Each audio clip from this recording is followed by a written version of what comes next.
That's right. It's been so long, some of you guys don't recognize me. What's going on, everybody?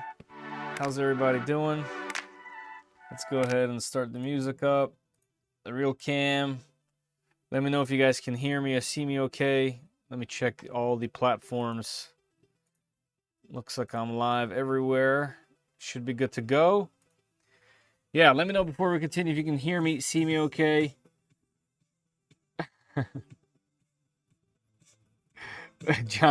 John's over there speaking Russian.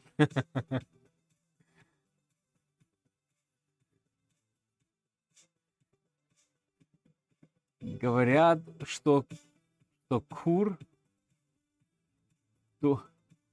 дует. I don't even know what that means. Someone says I don't know. My Russian's rusty, man. I can speak, but reading ain't gonna cut it. So what's up, everybody?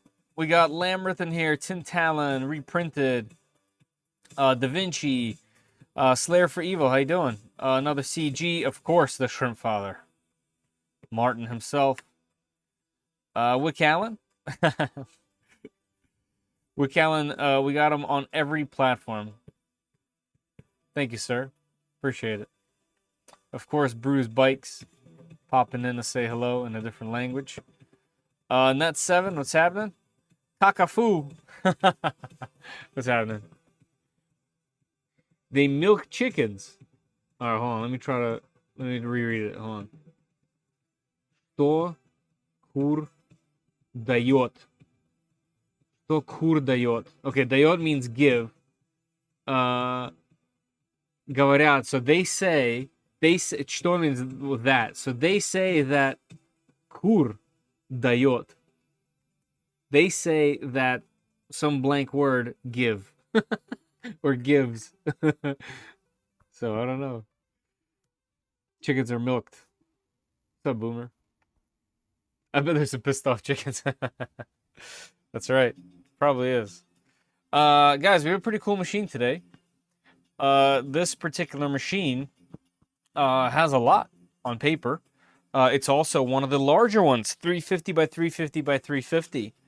And there is another machine that has almost identical specs to this one.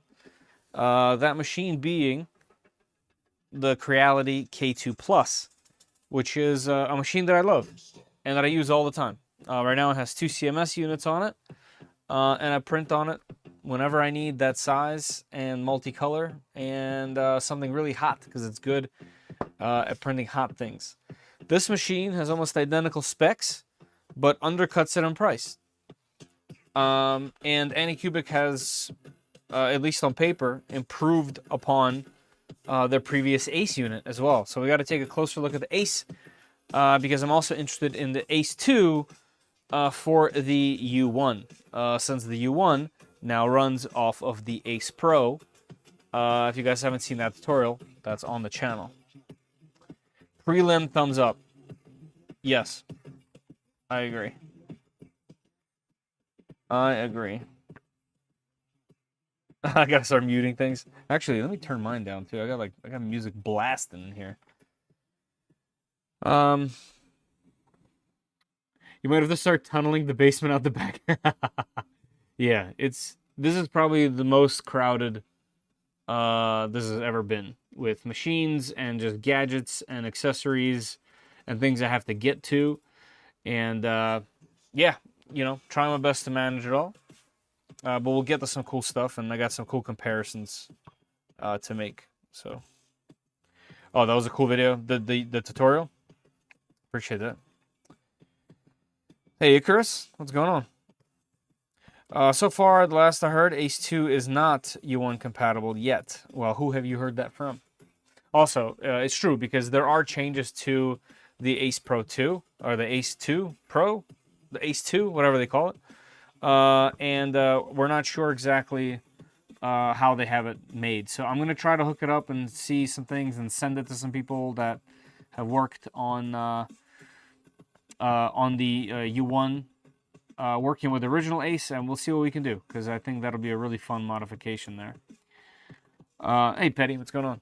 But just like as always, before we really get into it, there is, as you can see right here, a sponsor for the giveaways that we do on this on these live streams, and that's Polymaker. At the end of the stream, we give away some filament from Polymaker, and if you'd like to join in, there should be a pinned comment wherever you're watching, whether it's Kick, Twitch, or YouTube. There's a pinned comment with a link. It should take you to a Gleam.io link that looks like this. So right here, it'll tell you how many people are doing it. There's already 10 people in there, and how long you have left. You must be present to be able to accept, and you also have to be a subscriber to the YouTube channel, to my YouTube channel, to be able to be eligible. So do those things, and you can win yourself some filament.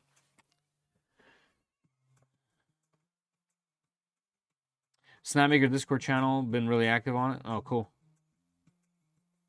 Yep, I hope so. I hope so. I'm here to help those gurus.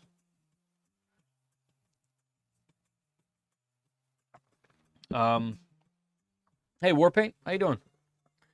So yes, jump into here, 3dprint.sos.com for some cool merch. As always, you guys already know, I'm sure. Grab yourself some fun stuff. I'm drinking out of this mug right here with a bunch of cool hot ends on it that I illustrated. This is a absolute classic now. Some of you guys that probably don't even know what this is, what hot end this is at this point. Actually, let me know in the chat if you know what this is. Maybe don't spoil it. Just say, I know. Let me know if you know what that one is. Here, I'll show it again. Do you guys know what machine this is from?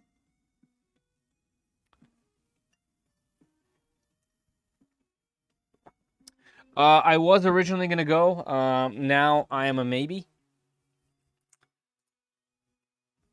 Now I'm a maybe. There's just a lot of stuff going on. Might not be able to go. Everything's a hammer. Red Rocket.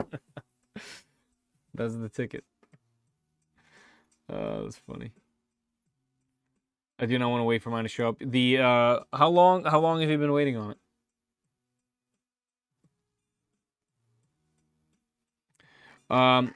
Anyway, what I like to do is I like to check out the marketing for the machine before we unbox it and take it out. Just to see, kind of get familiar with what they're telling us this thing is capable of. And the next month, okay. Yeah, that's a long wait. That's a long wait. Havoc. Hey, Quinn, how you doing, man? AnyCubic updated the Ace Pro. And do you know about the AnyCubic Cobra U1? And how much is it? I'm not sure what the Cobra U1 is. And what do you mean by they updated the Ace Pro?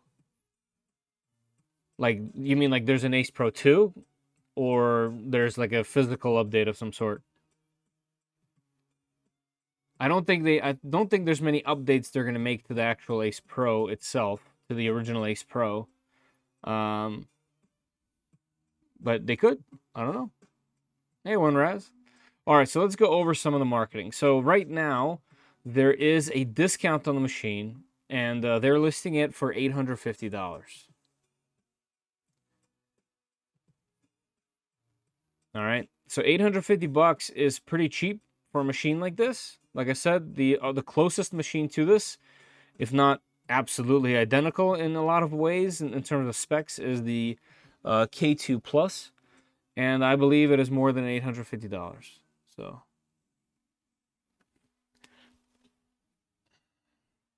you were just talking about it?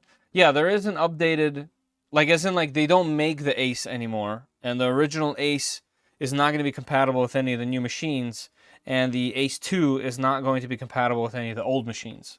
So I'm just assuming there's some kind of update there where they're not going to work anymore.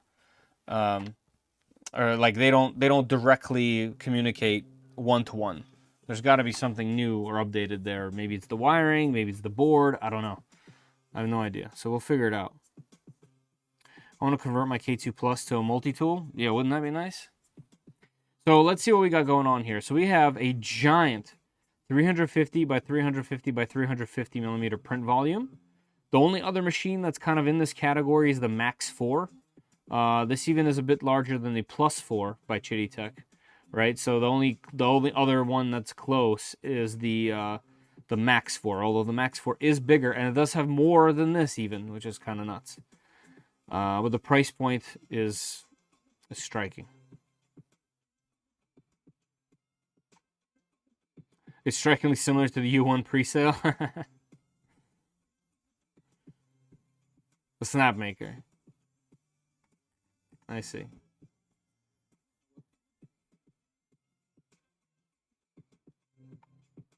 Sorry for the K2 Plus hate. Lots of PSD from that CFS. Like, so Art, I had my the CFS that came with my original K2 Plus went bad. But now I have 2 new updated CFSs, and it works fantastic. And I haven't had a single issue with the machine since the extruder, hot end, and CFS upgrades. I had to do those 3 things to the machine. But I also have one of the original ones. So, as in like the pre-release models. Replace the buffer and the board. Yeah. Yeah, it happens. Hey, Tulsa. All right. Anyway, let's keep going on this. So we got fully enclosed Core XY system, 65C active chamber heating, which is fantastic. That's definitely one of the best parts of having a machine like this. 350C on the hot end with a hardened steel nozzle. That's also fantastic. And does the K2 also have 350, or does it go to 320? I think it's 350. The new Pro leading the game. The new Pro leading the game, Ace 2 Pro. That's one way to say that. Yeah, Art, yeah, there's been some updates to it. Oh, the Flash Forge tool changer? Yes, it is, yeah. But the problem with the Flash Forge tool changer is no one has it. That's the problem. I've talked to Flash Forge. Until people have them in hand, it's very hard to recommend something that's just a hoop dream. We all know that in the 3D printing space, what the manufacturer says isn't necessarily what people end up getting. So it's difficult. It's difficult for me to jump on a hype without having it tangible, or at least my friends in the industry, they can take a look and say something. Hey, Medic, what's going on, man? All right, so 350 on the hot end. The new Pro leading the game, Ace 2 Pro. It's a phenomenal sentence. I love it. The new Pro leading the game, Ace 2 Pro. Maximum 16 color printing. Fantastic. And then you have some packages that you can get. It looks like you can get it as a combo. Then you get 2 of them, then 4 of them. And then you can even get 2 S1 Max combos at a discount of $50 each. So you get them for $7.99. I mean, that's pretty good. Right now, there's also a free gift of some filament, it looks like. Let's see. Top grade hardware for engineering grade filaments. And look at this giant list of filaments that it is capable of printing. 120 on the hotbed, 65 active chamber heating, 350 on the hot end. That's fantastic. These are great specs. This is exactly what I look for in a machine. And 350 by 350 by 350, that's pretty good. So, okay, so this is also a massive upgrade over the original. This can go to a maximum of 65. Now, you can push the Ace with custom firmware and some clipper modifications to get to 70. But it doesn't necessarily do that out of the box. So this claiming 65 just like this, that's pretty good. And it says it can do it. It can do it while printing, which is also important.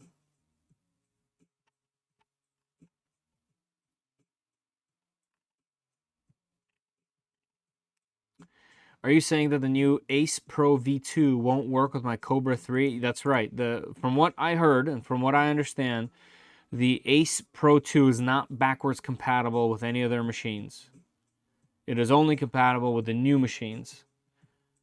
And same with the original Ace. The original Ace is also not compatible with their new machines. Now, there might be changes to this, and there is also going to be third-party firmwares for all these AnyCubic machines. As you guys already know, or maybe you don't know, AnyCubic has been always claiming that they make their own firmware. But we obviously all know, as you guys know by my S1 video, by my other videos, is they run Clipper. So there's this weird conundrum with the firmware between them and their engineers and what they say and what they publish. I'm not sure. Either way, there's going to be a wrinkles version, I'm sure of it, that'll just give us fluid and mainsail, and we'll just be on our merry way. And once we get that level of access, we'll be able to change some of those settings and see how it is. There's no reason why, for example, the original Ace, which runs on any Clipper machine, couldn't work with any other Clipper machine. They can't necessarily block it. So we'll see what happens there. And that's definitely a big quirk of these AnyCubic machines. If you're into open source, if you respect open source, that part is always kind of glooming over them for me personally. So yeah, that's why I have that question in the in here. If the specs of a machine are perfect, does it matter to you what firmware the machine uses? So answer this question, hop in here. 16 people in there, good chances to win. And it'll be fun to know if it matters to you guys or not. So, hey, Chris, thanks for subbing to the channel, man. Thank you. Welcome. Hey, Canuck, how are you? Wrinkles dev step back. Oh, man, I did not know that. Oh, that's a huge bummer. Man. Hey, Aaron, how you doing? Yes, the Cobra X has been a fantastic machine. I have pretty much nothing but great things to say about the Cobra X. It has been a surprise and just a refreshing machine that just works. My only bummer is the firmware, and not even the firmware, how it runs or anything like that. Just the fact that it's not. They won't release it for whatever reason. If it works well, those specs, it's more than worth the price. Right, I agree. Hey, Timur, how are you? All right, let's keep going. So this is pretty good. This is a really solid step forward right here. 65C on the Ace 2. This is going to be my first 3D printer, and I'm excited. Oh, Boogie, this is a hell of a first 3D printer, man. Hell yeah. Congratulations, man. That's really awesome. That's a fantastic way to jump into 3D printing. Maximum 16 colors. Unbox and print in 10 minutes. You know, it's probably not going to be 10 minutes, but that's okay.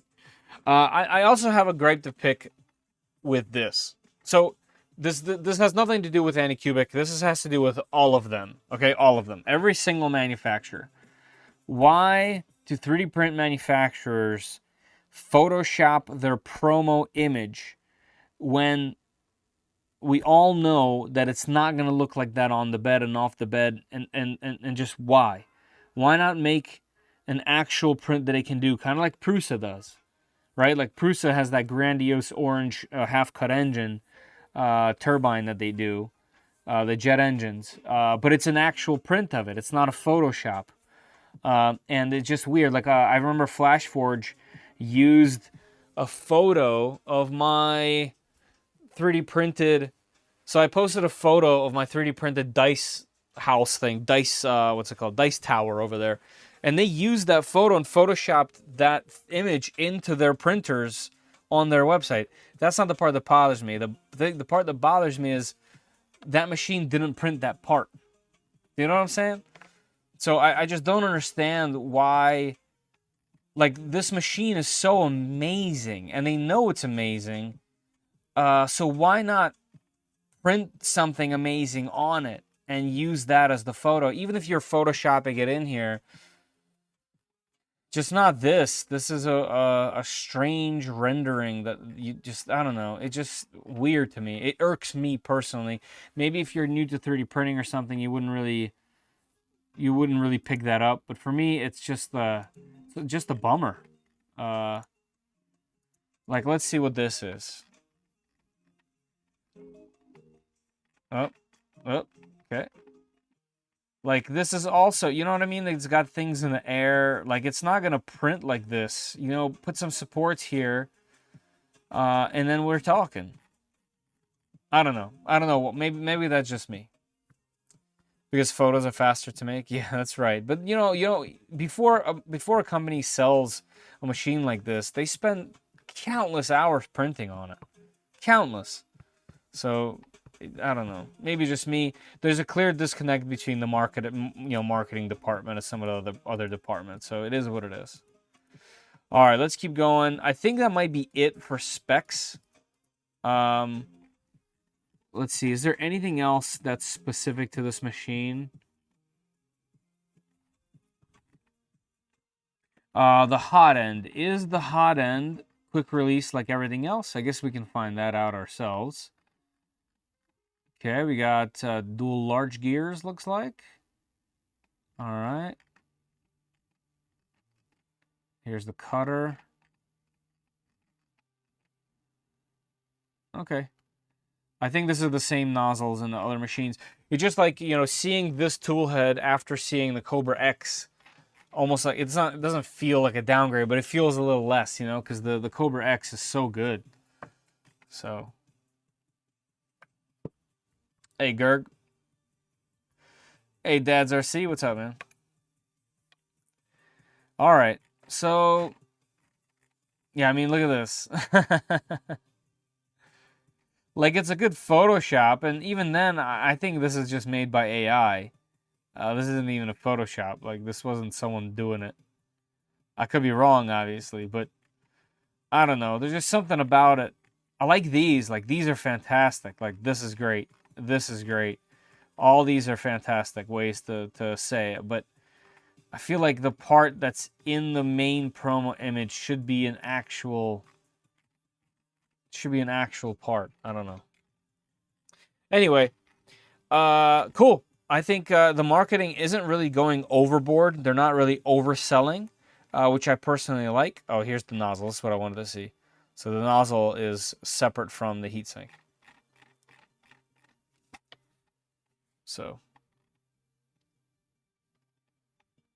opinions of the Cobra S1. I had a whole video on the S1 from what I remember. I still have it right over there. Not a bad machine at all. Inexpensive. Does what it said it would. Yeah, not too many gripes with it. From what I remember, it wasn't like the top leading machine, but it also was absolutely no slouch at all.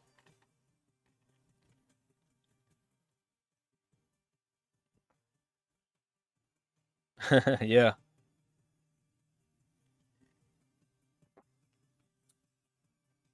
Hey, Colin. Got the big one. Yep, of course. Review units, You know how it is. All right, let's start the unboxing, right? So from what I looked, the unboxing, the box itself has directions on it. I was just gonna cut it from the top, but it says here: tear along the arrow, separate the box, and lift out together. So, just like my previous unboxings, I'm gonna have to do it down here, and then we will be putting things on the table as we go. I love my S1. Has almost 3K hours on it since June of last year. There you go. Fantastic. All right, so I do see a pull tab. Is there 4 of them or just one? Looks like just one. Let's see how it works.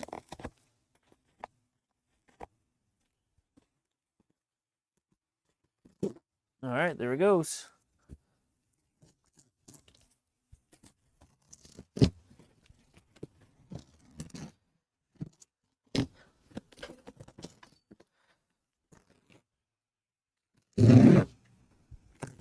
That's pretty cool.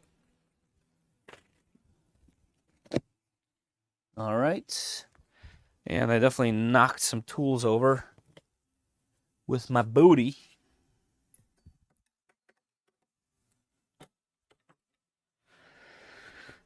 All right, so now this lid should just come off.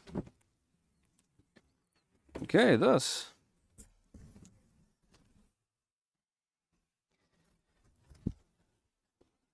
Nice little side packaging over here.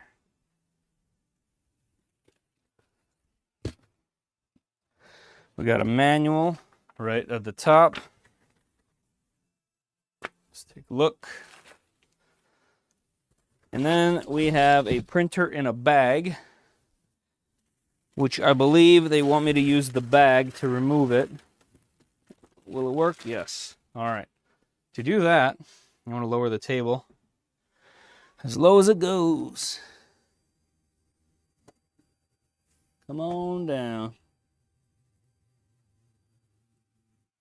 Oh, it's hitting my camera. Don't knock over my main camera. Don't you dare. All right. We should be able to get it up there like this. Hey, Kenneth, what's happening? Handles on the side, lower part. You mean the machine has handles? Oh, it's like way down there. Let's see if I can do it like this. I think that's what the directions said to do. Sure. It's actually not, like, it's heavy, but it's not the heaviest. Right? Like, for example, that Tronxy Viho back here, I couldn't do myself.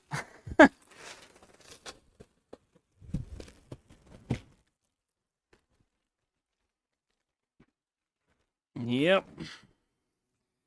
We're on. Okay. Cool. Let me try to get this camera in a spot. That'll help you guys see what we're doing here. Bear with, bear with.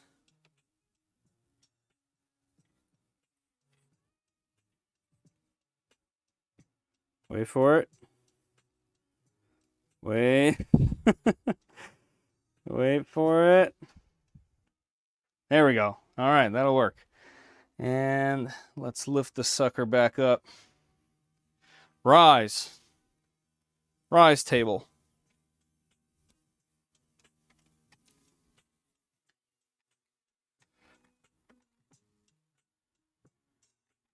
Oh, man. Just got linear rails in my N4 Max. Definitely an improvement. Also with Open Neptune firmware. Cool. Linear rails are always fun. Did you ever print with a soap filament? I'm not yelling. I have not. I've not. Look, it's right here. I think I tell you every time. It's right there. I have it right there dried, too. It's dried and ready to go. Hey, Gorilla. How you doing? Are you using the Ace 2 Pro with the Snapmaker U1? No, I'm using the regular Ace with the Snapmaker U1. But this should have the Ace 2, then we'll mess with it. So yes, this is a huge machine. Look at the amount of tape. Uh-oh. I just stopped using the Aquila. Nice. My Tronxy X5 SA is dismantled. The QQS Delta Pro is being dismantled too. Hey, you got all the OG originals, huh? All right, let's see. One of the unique things that this machine has is it has a sideways poop chute. That's a really unique design. The other really unique design that only this machine has is the handles on the bottom here on the sides are actually intakes for the machine's fans. So interesting that those two things aren't marketed on their website. Like I said, there's usually a huge disconnect between marketing teams and engineers.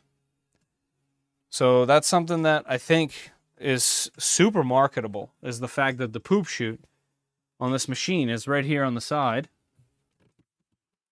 Yeah. That is the poop chute. And the reason why that's a big deal is if you have a machine that poops right now, it's either pooping behind your table Or you have printed something or designed something in some cases that prints into a bucket, and that bucket typically sits on the side. So they just put the whole thing on the side. It's fantastic. Once again, pushing things forward. So there's things on this machine that are pushing things forward and things on the Cobra X that are pushing things forward.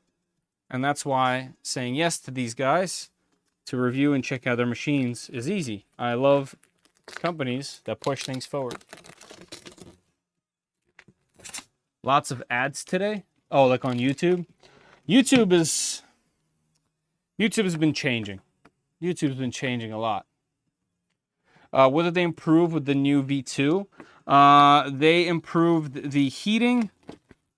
And that's, as far as I know, that's it.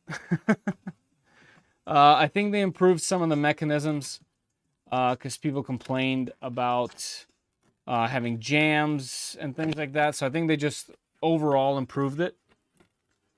But I don't know. Raid! Lair Belair, how you doing? What's up, guys? Welcome in, welcome in. How long till he change his diaper? Should be soon. Should be soon. They should have filters on those intakes in the handle. Filters in, it depends. It depends. Filters in probably not so much as filters out. If there's fans that are going out of the machine, that should probably have a filter. But I see what you mean. Steve, how was your stream? I didn't have a chance to jump in. Hopefully all good.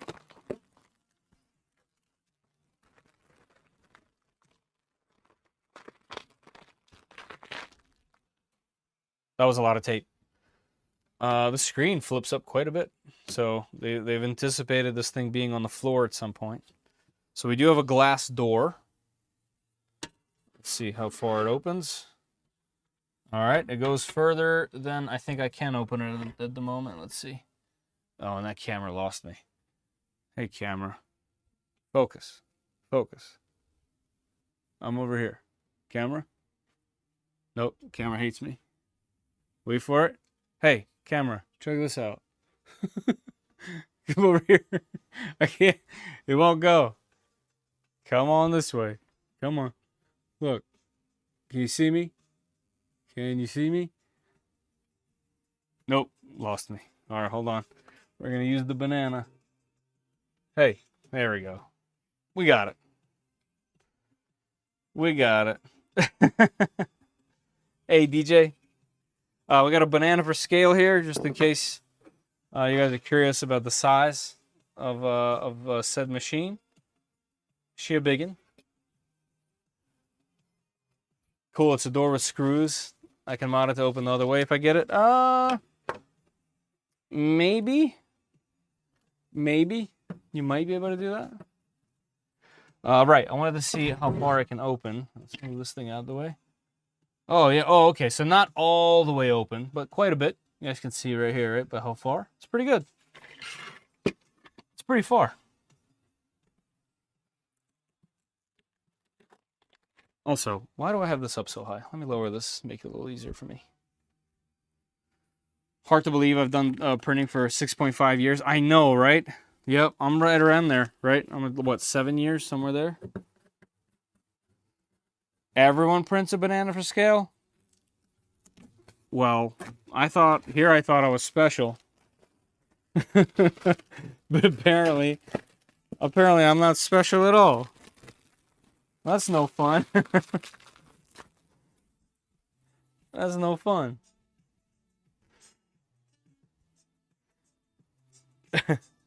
Hey, Agro. All right, so we got our very nicely packaged Ace 2 in here. Let's see, we got a glass top as well. Nice glass top. Set that down.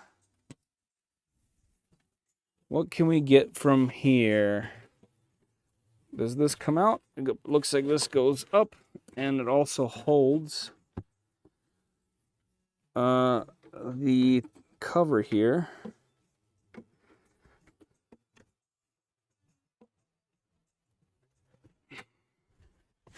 All right, we got a box. Let's see what's in the box. Power cable. Power cable. Right, because we need 2 of them for the ACE itself. In order for it to heat, it needs its own external power. All right, there is a ton of stuff in here. Got some hardware. We got lubrication. Looks like we have an extra nozzle and an extra cutter. Interesting. So that's what the nozzle looks like. It does not look like what the picture looked like on their website. I don't know if you saw that. Hey, Maker Viking, what's happening? Thanks to the Snap Ace video. Yeah, awesome, 3D. Glad to hear it. Here is their buffer slash... Actually, don't see a buffer here, but right, because the Ace itself has 4 individual buffers. So this is just a 4-to-1. All right, we got a needle. We got nozzle cleaning parts. What is this? This looks like a charcoal filter. Activated carbon. Yep. Okay. This, I have no idea what this is. But something. We got some super duper basic tools. This looks like it's a spool holder. I'll leave this right in here. And we have a cable. Okay, this has to be the cable for the Ace. Working on a certain website as always. That's right. Why don't you tell the good folks here what website it is that you're working on so that they could check it out. Yo, Nico, what's happening, man? For return detection module. Okay. I don't know which parts we're going to need. I mean, we're definitely going to need to activate a carbon. Unless there's one already in there. I don't know. All right, maybe I'll just keep this whole thing handy for now, and we'll reach back for it as we need the parts. So let's do that. Been waiting on this one? It's been a month. It's been a month, so you've been waiting for sure. Hey, Lyndall, what's happening? All right. So let's get to this. Let's get some snips, and let's start undoing these zip ties. Some big old zip ties holding the X-axis here. Big old zips. Got to make sure that it's the only thing you're cutting, and you're not accidentally cutting the belts or something wacky like that. We got some tape holding the cover. Let's take that off. Okay. This is a little noodly looking. I think something must have popped out right here. Cable. Yeah, the cable chain looks like it must have popped out of the tool head or something. All right. I see some more tape over here. It looks like this is where the filtration system is. One thing they didn't talk about is if these are just regular NEMA 17s, or if there's any automatic belt tensioning. I'm assuming since they didn't say there is, there probably isn't. And that's definitely something that the K2 Plus, for example, has. So maybe they kept something simple on this machine. Tried and true type of scenario. Looks like we have fans on both sides of the machine, by the way, so dual-sided cooling. Massive zip ties.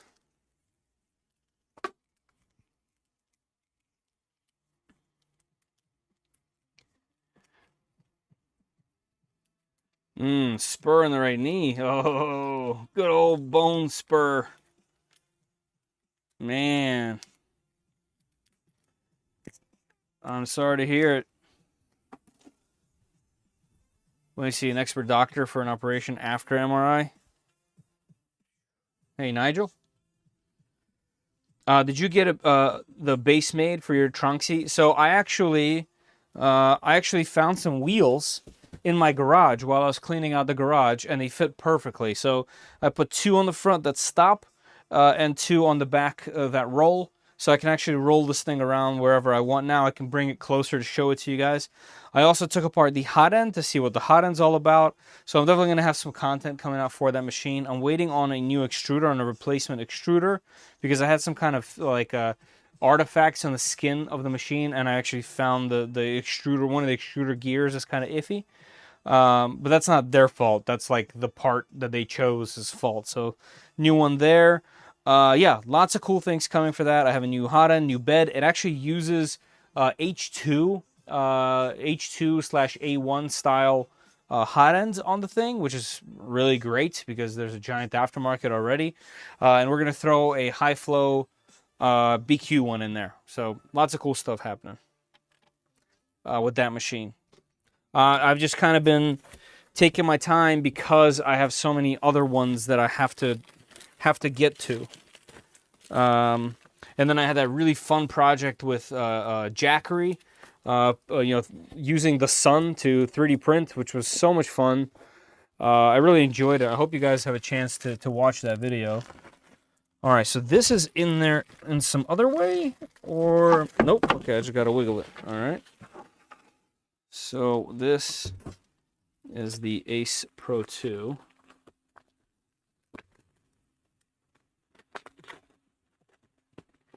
All right, let's see what we got going on in here.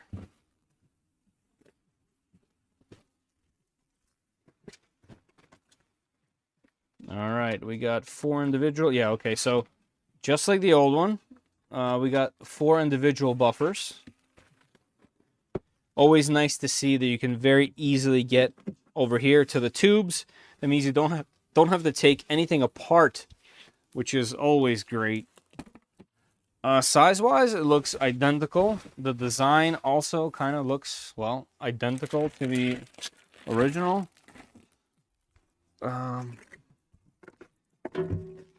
Let's see. Maybe I should put the glass back on once I take some of the stuff out. Yeah, let's do this. Let's do it in this order. I'm going to set aside the Ace for a second, and we will get the rest of the machine undone, and then I'll pop out the Ace. I was about to watch that and seeing you were live. Oh, cool. Yeah, it was just a fun one. Jackery makes some really high quality stuff, and getting a chance to show off some of their products, or one of their main products, is super cool.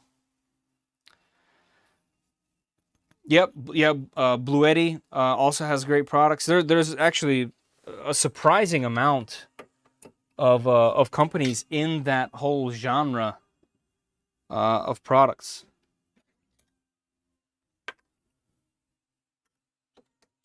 What am I doing with these analog tools, guys? I'm surrounded by amazing Hodo tools. What am I doing?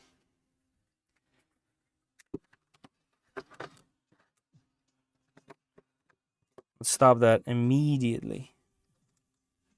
I believe it's a larger one. Let's see. Is it this? Yes.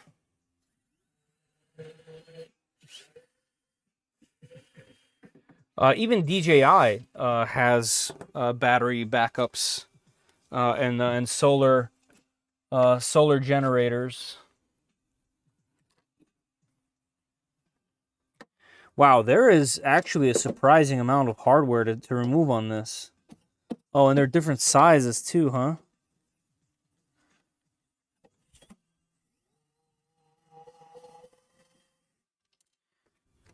Are they not magnetic?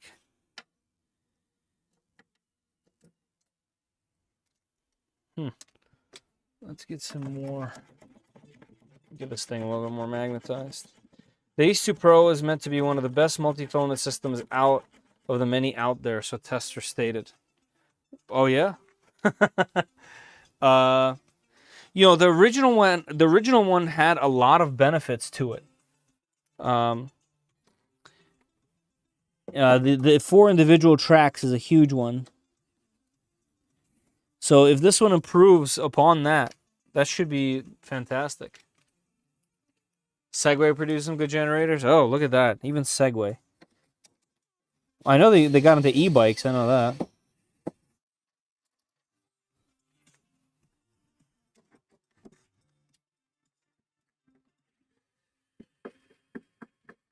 Looks like there's 6 screws to remove.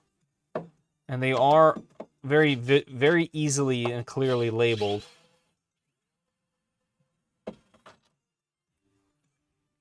Having a little flashlight on the screwdriver helps big time.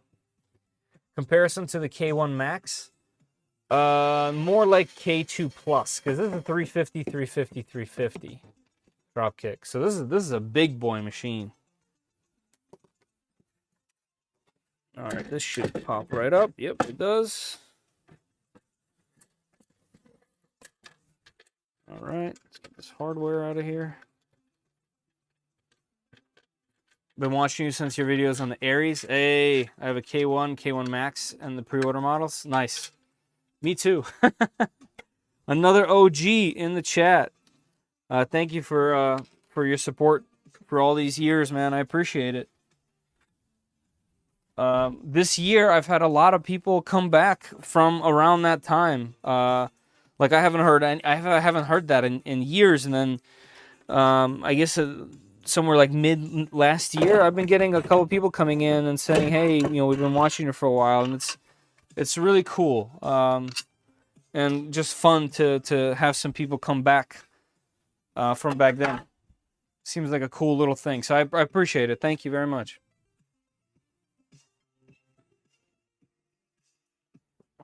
$85X is good. It is. 4 software updates for it too. My only multicolor printer. It's 85X is a great machine. I still have mine as well. Wishing I could afford a Snapmaker at this point. Networking on my Bamboo P1S is going really bad. Interesting. Send prints to it. You're gonna have to use SneakerNet on the P1S. Yeah, I mean, it's a lot of printer, so it's priced accordingly. I totally understand that. That's not necessarily a feasible price for a lot of folks. I get it. I sympathize with you for sure. That's a good size hold down bracket. Yeah, it is. Yeah, 2 of them. Have you tried the cryo grip plates from BQ? I have. I have one on my K1 Max. Which is in the back room. I had to kind of retire it away from here to put the U1 in place. That thing didn't get dethroned for all these years, and finally a printer came along good enough to dethrone it. So that's something to think about too. This looks like it comes off. Oh, look at that. It does. And I'm assuming that's where we're going to put our charcoal. This blows out that way. Oh, there's no hole back there. So it's actually blowing out where? Where's that going? I'd like to actually see that. But that is the only other place to put anything. So I'm guessing that's where this goes, and we'll confirm with the instructions in a minute. Cool. A little pouch. Does it go like this? Does it go like this? Is that where it goes? Does it go in the back? Where does it go? Something doesn't seem right, but I'm going to do it just for funsies, and then we'll take it out if that's not where it belongs. Actually, I don't quite understand how this would work, to be honest. Is this a circulation fan? I don't know. That's the heater. I don't know. We'll find out in a few minutes. It looks like there's another arrow that I might have missed. If that's the case, that would be this one. Can I see it from up here? I can. Right in the middle. That would have been very loud if I had missed that. All right. All these arrows, I have removed everything. We got a camera right over here. This is all nice and free. Yeah, something happened right over here. I think I popped it out. Oh, there it goes. There we go. Pop that back in. Okay, chain is back to how it should be. This is nice and tidy. Very nice and tidy up here. Looks good. Do we have 2 LED bars? Yeah, 2 LED bars on both sides. Okay, we have an Ethernet port kind of high in the back of the machine for whatever reason. And then we have a 4-pin and a 5 or 6-pin connector. I'm loving my U1. Yeah, the U1's been good. Break out the manual, yep. He doesn't read the instructions. No, I typically literally avoid them. But I'll glance. Maybe I missed something. Let's see. Clog detection module is a 6-pin end. And the Ace Pro signal cable is the 4-pin end. All right. What else we got? There's a latch. All right. Is there anything? Okay, here's how we unbox it. It says to remove everything that way. Remove all these. We did that. Aha. Fixed material rack assembly. Oh, that's what that metal bracket is for. That's for the spool holder. Okay, so we don't need to put that on. Okay. Yep. Okay, so the activated carbon pack does indeed go right there. That is a really... It's not form-fitting. So I have a feeling there's going to be modifications here of a perfectly fit thing where you can fill your own carbon. That would make a little bit more sense for that area. Because it's strange, like, air could just go right around that packet. So, really look forward to getting the U1 next month. Yeah, it's good. It's a good one. You would have thought that they would have had a HEPA filter in the Beast. Yeah, yeah. Both. We should have both, to be honest. 500 millimeter rat rig. Oh, yeah, with 12 heads. That would be sick, wouldn't it? All right, this is telling us how to install the Ace Pro. The 4-pin to the 4-pin. Then the 6-pin goes to the 4-to-1. Okay. And then the rest is just powering it on and doing its thing. Okay. That's pretty straightforward. Not much else going on. All right, let's put this glass on. And I will put the Ace up here, and we can take a closer look. Let me lower this thing a whole bunch so I can see. All right, let's get the Ace. Let me get you guys higher so you guys can see it as well.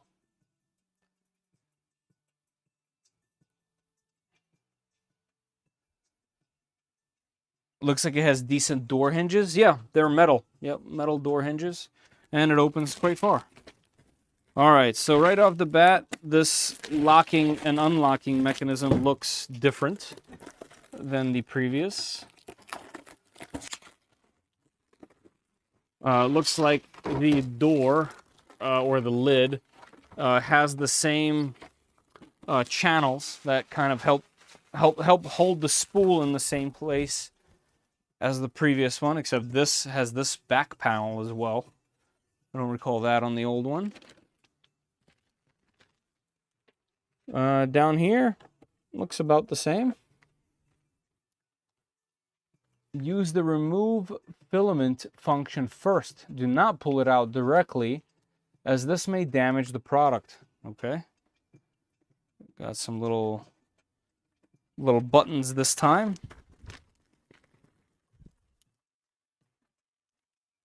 Wow. So this is the amount of filament we got? What? Okay, I said this in the last video, I think, and the one before it. Okay, and I complimented Snapmaker for giving us 4 small spools.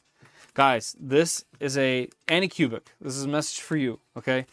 This is a really expensive flagship machine. It's going to be a lot of people's first, second, third machine. I think that you guys should include 4 spools with the machine, not as a deal or a gift. I think the machine should come with some kind of spools. They don't have to be full width, okay? But as long as you can use them on this machine to its fullest right out of the box, and that way you can brand your own filament or bundle your own brand, whatever it might be, and that way people can buy the additional products from you instead of in a panic going to Amazon and buying some third-party nonsense that might not even work well with this machine. And this, I'm sorry, but having a $1,000 crazy machine with these amazing specs and only getting a little sample of transparent filament is just a little weak. I would have expected at least another one of these, but with some like carbon fiber nylon, or you know, even if it was PLACF, just something to show off what your machine can do right out of the box without having to go to the store or stopping at all. I think that would be a much more powerful unboxing experience, and one that wouldn't cost much more. I'm not saying this to dog on you, just a suggestion from a person that has unboxed 91 different machines. Every time that I see spools in the box without having to buy a bundle, and good tools, it's good tools. And this, it means that you guys, it almost gives the effect of you guys are for the community, you're for the people. And you are, right? Right? You'll say that, you guys are. I'm just saying, it's an inexpensive way to show your love for the community on top of giving this amazing product to us. All right? Small little rant. It is what it is. All right, let's keep going. We got 4, let's see if they're identical or not, these PTFE tubes. I'm assuming they are. They are. All right, so we are going to need this thing. And what I will do is I will flip the machine around so we can all see it. All right, let me get all this out of the way so I can actually close this now. We don't need my tools anymore, so let's throw those back. Bada bing, bada boom. My favorite Hodo tool, by the way. These snap blocks have been amazing. I've been using them for so many projects. Just a surprisingly amazing product. One of the best. One of the best. All right, so let's see if we can rotate this thing without breaking anything. Oh, yeah. Nice rubber feet. Definitely some nice rubber feet. Let's utilize those handles. All right, so here is the back. Let's see if I can get you guys a better angle. There we go. Since auto bed level is now standard, new machines should come with better automatic filament feeding systems. Worst part of trying to color filaments is feeding filament through a filament sensor. Yes, I gotta say the filament sensor part has gotten better over the years as well. But yeah, I can't argue that much can't argue that one too much. Okay, so we still need some hardware to mount that. For return detection module. Interesting. I wish those Hodos weren't so expensive. Can't justify. Yes, yeah, they are. I fully agree. They are expensive, but they're one of those tools where it's a bad example probably, but kind of like DeWalt, where when you get it, you know what you have, and it kind of enables you a bit.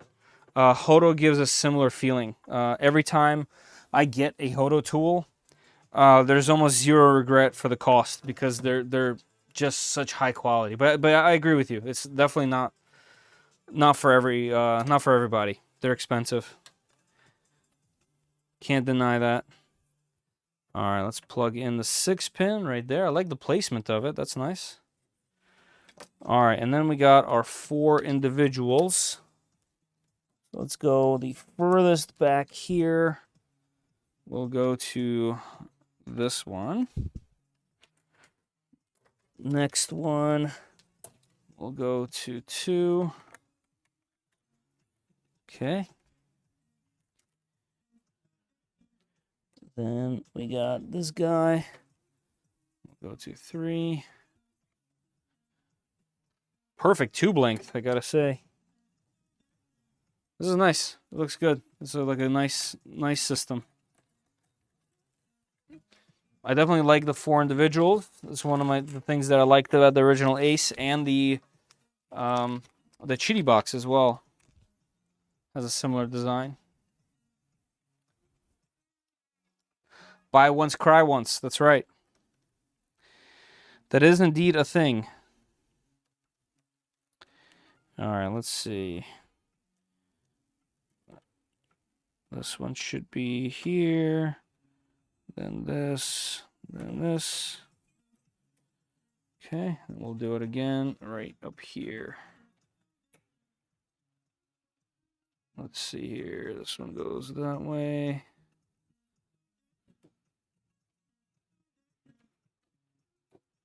Okay. Nice and neat. Did I do this wrong? Oh, I did. Hold on, let's take this apart.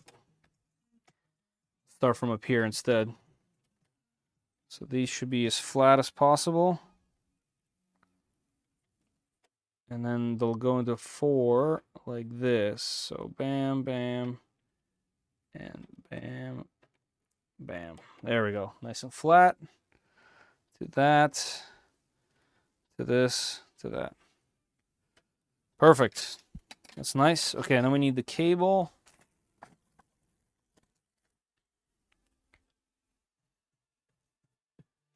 They, Hodo, should have teamed up based on their first tools came out with the Game of Thrones and named them Hodor.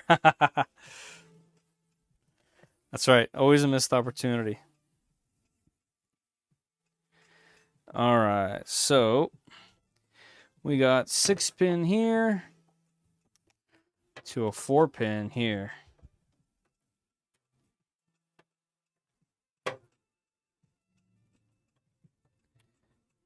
Okay. And this can get the last spot on that. All right. Cool. This looks good. I like the setup. And then we need some power cables. And we should be able to boot up. No problem. I'll get some of these tools off my desk.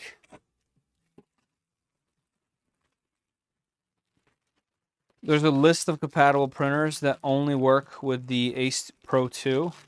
Is there a list? I'm not sure. But as far as I understand, it's the newer machines that just came out. They are all compatible with the Ace 2. Like the Cobra X, this S1 Pro, S1 Max. I think that might be it. Quinn. Hodor. Oh, these are really short. These are really short cables, power cables. They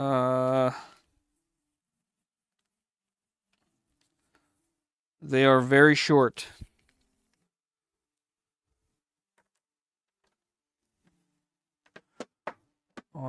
Do they even get to 40?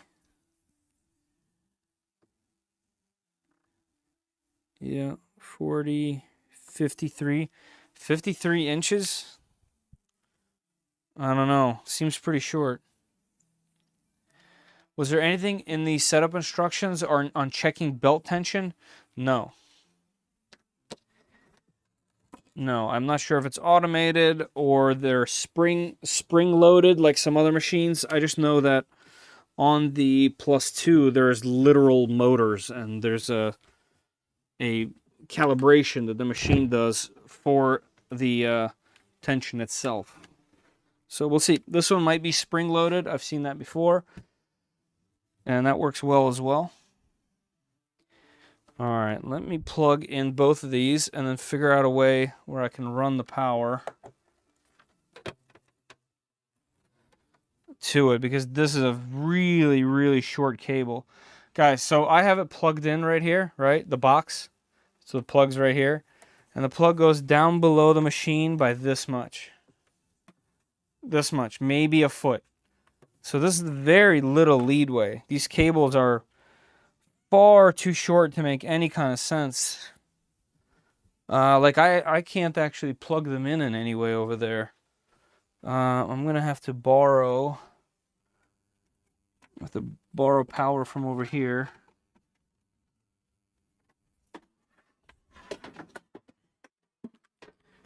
And use this from the Jackery video.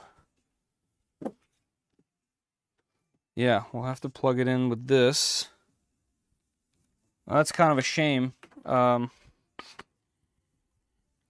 Small little details. Small little details.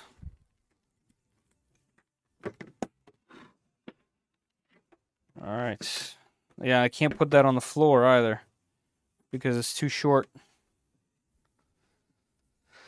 So this extension cord will have to be how we have it plugged in for now. All right, let me get you guys another view. This thing can go up some. This camera can go back here.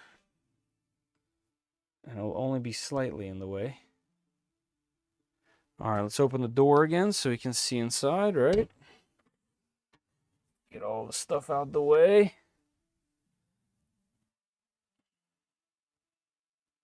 All right. Okay. Let me see if there's a peel. No peel. Silent. Okay, let's turn it on. What do you guys think? Most of the power cables I had on my printers are around 3 foot long. Only the 85X was around 2 foot long. All my printers got a power strip set up on the desk, so it's not a problem. Yeah, it's just strange. I think this is still the shortest cable I've ever come across is the A1 Mini, Bambu Lab A1 Mini. It has just a tiny, tiny little cable. All right, so powering the Ace and powering the AnyCubic S1 Max. Let's go. We got the logo up. The Ace lit up as well. Ace 2 Pro is backwards compatible with any Ace Pro compatible printers, but not the other way around. I'm not sure. That would be great to find out. Why don't we just settle this right now? Right here? Nope, that's printhead. Let me reset the page. Something's up with it. Accessories. Beep, beep. All right, give me a sec. For filament machines. There's no button for the Ace.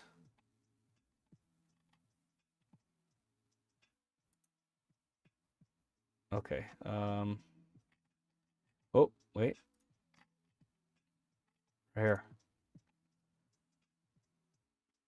Ace upgrade program. 50%. All right. So if you send them yours, I think you get 50% off the 2. Here we go. Here's what I'm looking for.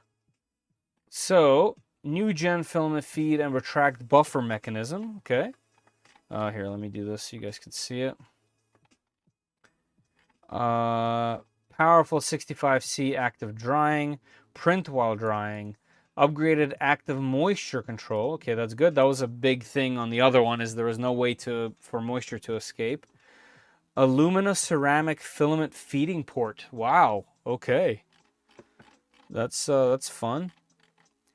Let's see. Does it say?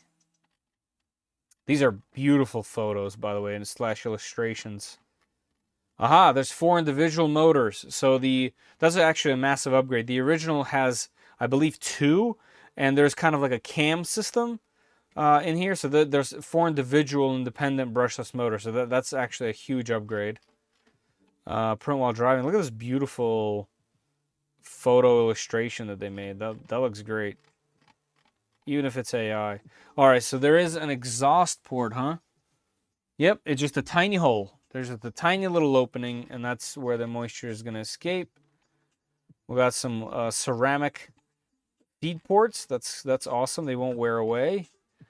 We got some very not real prints, except for this one. 16 colors. Let's see. Does it say compatibility? Silicone sealing. That's great. Sensors inside. That's fantastic. Buffers. Awesome. Onboard intelligent printing assistant. RFID. That's great. Remaining filament estimation. Also fantastic. Compatible with all AnyCubic multicolor 3D printers. Okay, so there you go. This will settle it. The Ace 2 Pro is compatible with K3, K3 V2, K3 Max, S1, S1 Max, and KX series multicolor printers. The Ace Pro and Ace Pro 2 cannot be used simultaneously. So if you have the Ace Pro on one, you can't add an Ace Pro 2.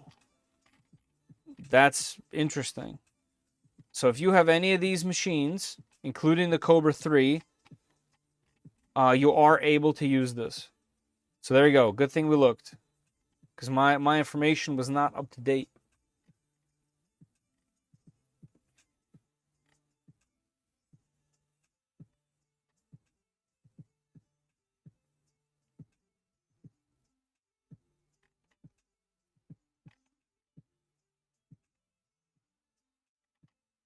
Okay, and they add quite a bit of more supported filaments for this, including PTGCF, PLACF, PAHTCF, and TPU for ACE. Okay.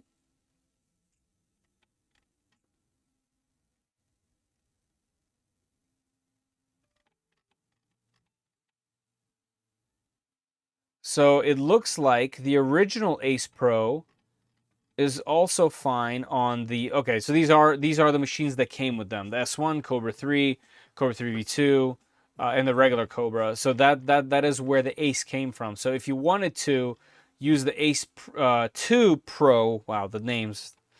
The Ace 2 Pro, you could, but you couldn't use the Ace Pro at the same time.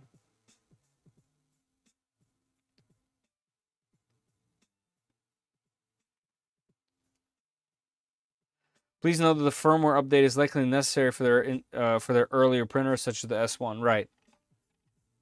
Okay. Okay. Cool. There you go. It's good that we looked. I'd rather have this information. So thank you guys for pointing me here. Appreciate it. All right. So let's go back to this. This thing is on.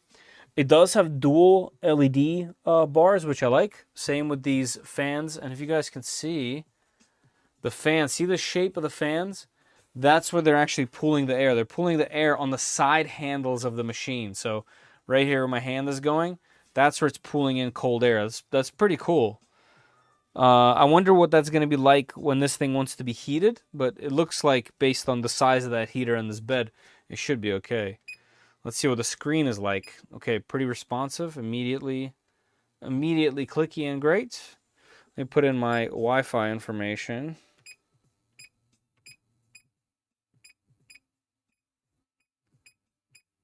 Just want to make sure that we get any updates if they have any.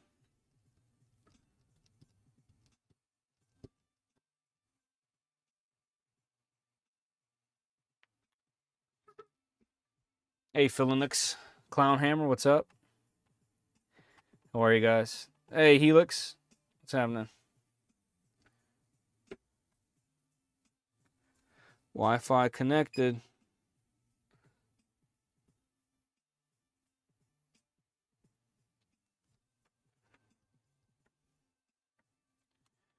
All right, we on. Go. Yep, I'm not going to add any accounts right now. All right, we got some noise. We got some noise and we got some movement. So it's going to do the PID calibration, then it's going to jump into input shaping, then it's going to do an auto leveling, then active noise reduction. And it says here the whole process is expected to take 10 minutes. Please be patient. I'll try. I'll try.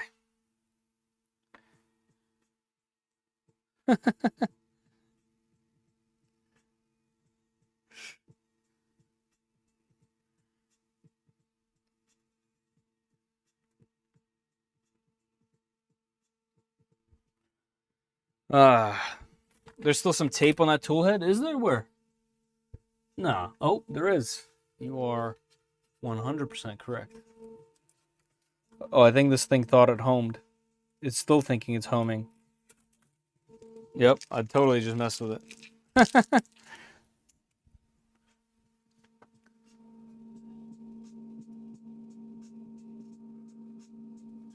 It thought it was touching the bed.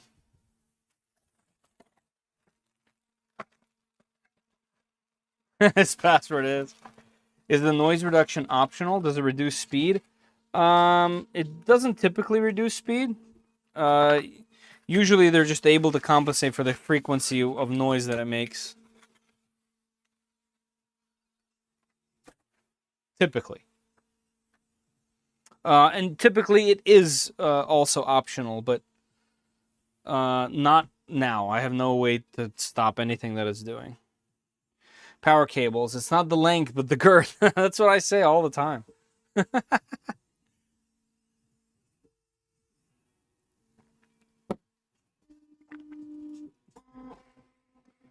right, there we go. I was gonna say, okay, so where the cutter and the poop chute is, to the right of it, there's two pads. One's like a silicone pad, and then there's like a silicone pad with bristles for cleaning. So that's kind of interesting. And then the poop chute on the side is definitely very interesting. Like I said, this thing has a bunch of new little things that push these things forward. It's great.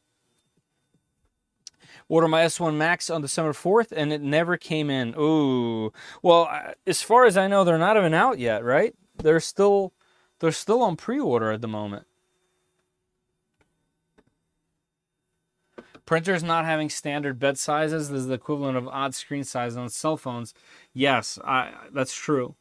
This one is, I guess I would call a standard size, right? 350, 350, 350. There's a bunch of machines with that size, so I thought his password was nice. One thing giving me a pause in new AnyCubic printers, I have Cobra X on order, is that the wrinkles dev is no longer actively developing. Yeah, I just learned that today, and that's actually a huge bummer, because that was one of the things I really enjoyed about the machines is adding wrinkles and getting, getting access to it. So hopefully somebody picks it up. That would be great. Hey, BWS, what's happening? Hey, B Cuddy's in here. What's up, B? Nowadays, the noise reduction tends to be TMC auto tuning, which doesn't mess with the speed, but tunes drivers to the motors, which helps with noise. It used to be stealth chop, which did hurt speeds. Yes. Man, this thing changes direction fast. That was so abrupt. I felt it like in the air. AnyCubic could just open it up. Well, that's the problem. That's the problem.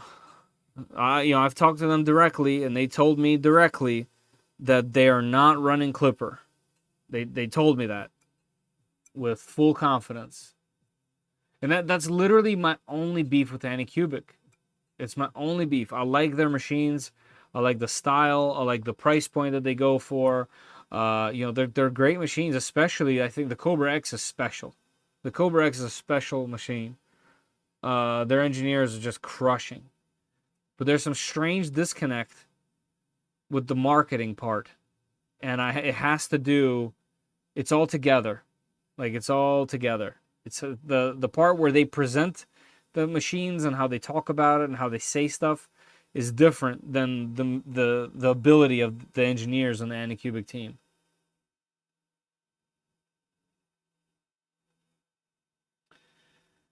The bed specs 350, 350, 350 at 120.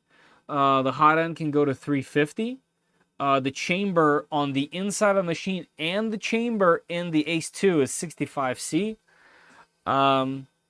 So it's about to start resonance compensation. Please place the printer smoothly and avoid other sources of resonance. No promises. Is it clipper based? Yes.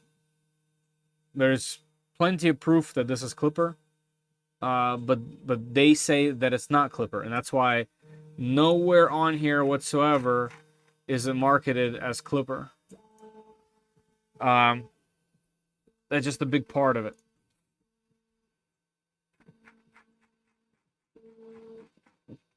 And it always kind of takes me back. And at first I said it at the end of all of my videos, but I'm going to say it at the front of my videos.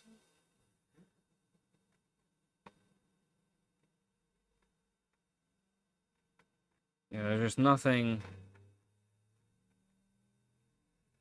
anywhere that mentions the firmware. So hold on, right here. So if we go to expand, firmware solution is Cobra OS.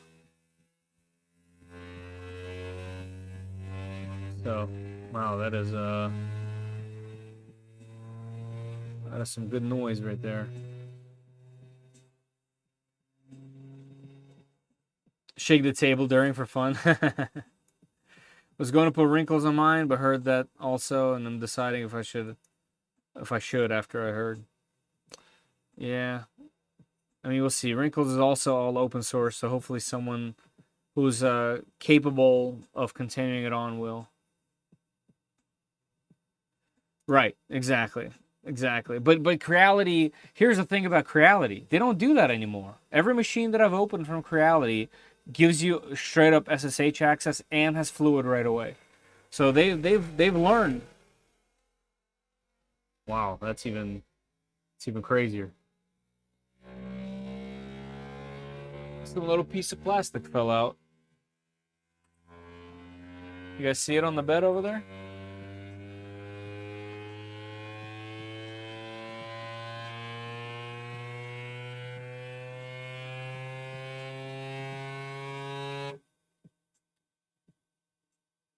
Wait for it. What is that?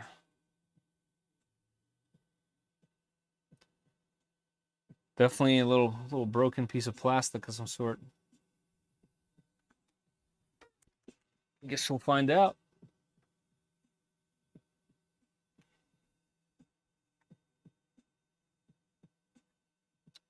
It's only not clipper so that they can keep it closed and aren't told they have to release. Now that stop. I mean, you know, wrinkles proves that it's clip. You know what I mean? Like it's just a silly. It's just silly to me. It's silly.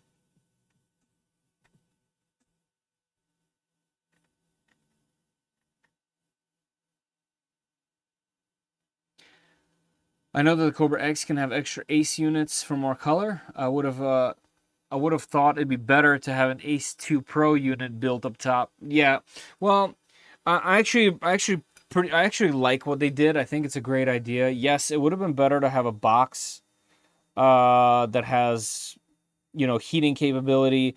But at the same time, if you're brand new to 3D printing and you're on a budget, the fact that that's the way that they incorporated it is actually pretty good.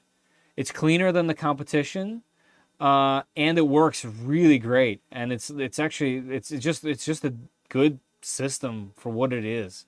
It's really basic too, like just simple in nature. So I actually think it's pretty cool that you can get it the way it is and then also add on to it. Always been a big fan of that.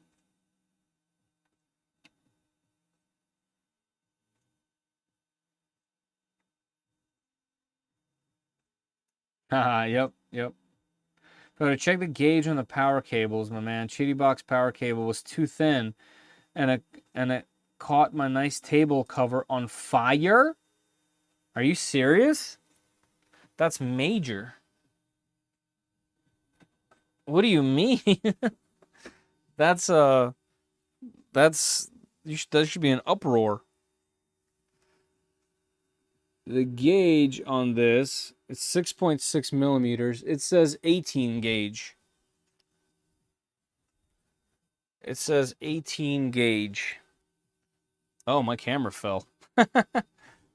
Oh, the vibrations caused the camera to loosen up on the joint right here. That's funny.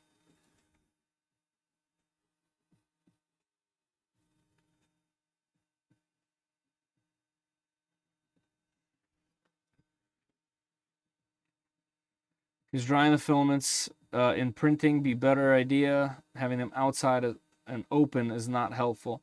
Yeah, but you got to think about who the machine is designed for, just like right off the bat, right? So having PLA out there is fine. There's so many people that'll keep PLA completely out for the entire life, and it never, nothing ever comes from it. I got PLA just sitting all over the place as well. I mean, obviously, if you look around my room, I enjoy to have a unit that holds everything. You can kind of see some here, up this way. I mean, you know what I mean? So I get what you're saying, but I can also see the other side of it. But it's great because you can add one, right? You can add one, and then now you have 8 colors. So it's actually pretty cool. Drunk camera. Actually, speaking of which, cheers, everybody. Ooh, a little Basil Hayden dark rye. Ooh, it's the best. The best. I gotta say, the bed looks pretty anemic for its size. I'm sure it'll be fine. But it does look a little thin.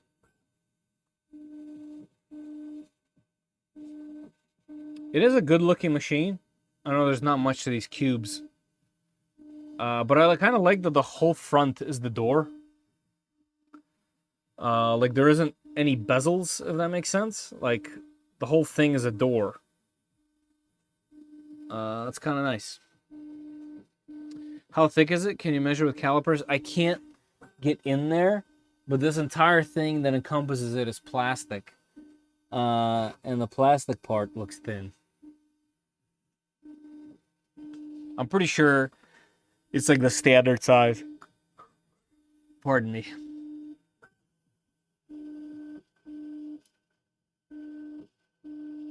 AnyCubic has stepped up the game recently. I think AnyCubic stepped up the engineers. Okay, let's be very clear. I think the engineers that design these machines have stepped up big time. The Cobra X, even this, has things that push things forward for sure. I think they're lacking in the marketing department. There's a disconnect, in my opinion. But yeah, they've had some crazy cool machines coming out, pushing forward. It's great.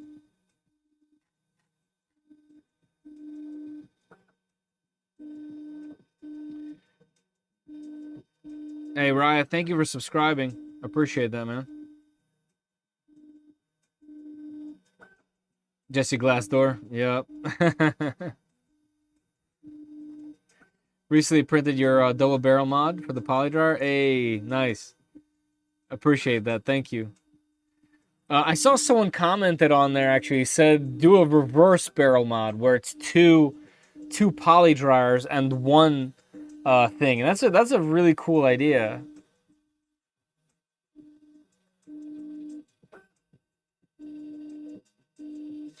Not sure I agree. Oh, for sure, I agree. But the pricing and how they've advanced is impressive. Yeah, for sure. I see the wrinkles is available for the S1 Max. It's important for me a home assistant integration. Whoops. Is it available? Because that would be fantastic right out of the box. That would be great. I assume 6mm bed, if it's the same thickness as the V0 bed. I think whatever the S1 had, I think this has just larger.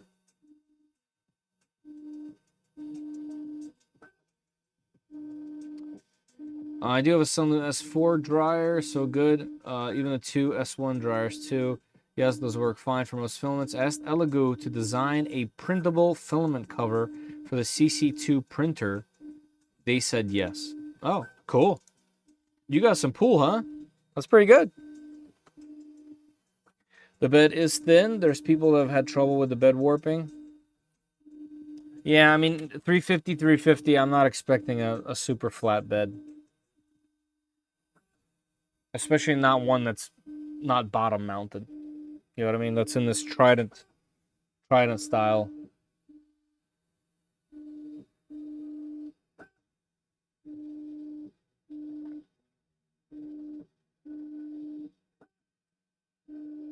Variation in PLA formula between brands is a big issue with the hyper or fast PLA. I wish this would be standardized. Yeah, filament standardization is pretty difficult to achieve. Everyone's going to be adding their own little things here and there, you know? Filament going to be so dry with the reverse. Yeah, yeah, just if you want mega dry, reverse. I'm sure the Fun Store will have a bed in no time. They have them on S1. Best thing I did for it so far. Oh, nice. Okay. I didn't even know they had a mod like that. That's cool. So you're getting a thicker bed? Is that what happened? Right, yeah, we do get access there. We do get access there. I think every other company so far, besides these guys, gives us access. And most importantly, Helix, is they say that they run Clipper. It's a version of Clipper, a modified Clipper. These guys really specifically do not.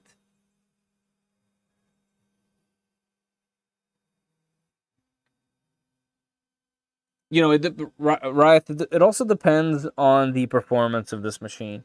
If this thing just kicks butt right out of the box like this, it'll be pretty good. You know, I've been testing the Max 4 for 3 or 4 months now. And I still have yet to put out a video on it. I've ran into some troubles that are unrelated to the machine directly. And I'm excited to show it off. It is an incredible machine. But this also has a chance to be really great right away. So we'll see after a couple weeks of testing this thing. They said it's 1 millimeter thicker than the S1 bed in the email when I asked them. Oh, okay, rad, cool.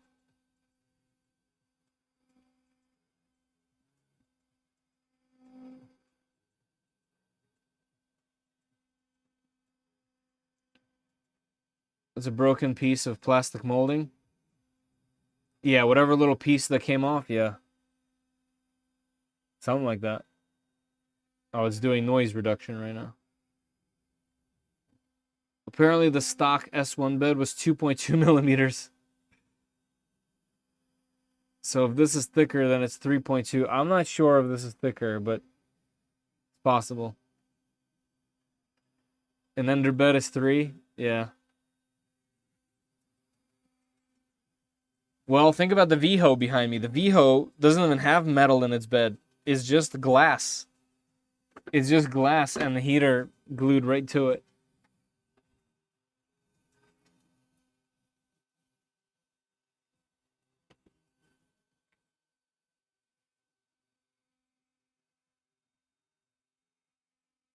The glass is thick and flat. Yeah, you're right.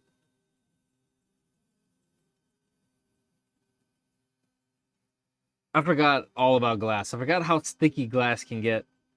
If you don't put anything on the glass, it is super sticky. I'm afraid I'm gonna pop that glass in half, taking off prints.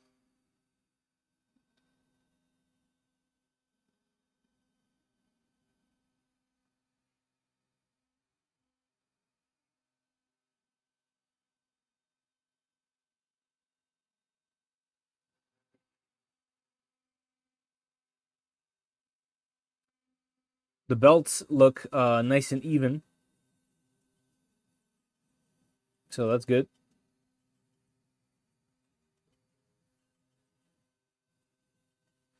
Crazy long belts on this machine.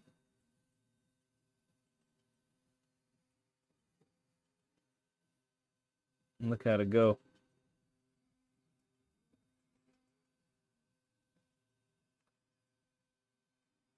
Stick a magnetic sheet on your custom 400 plate. Yeah, that's what I want to do.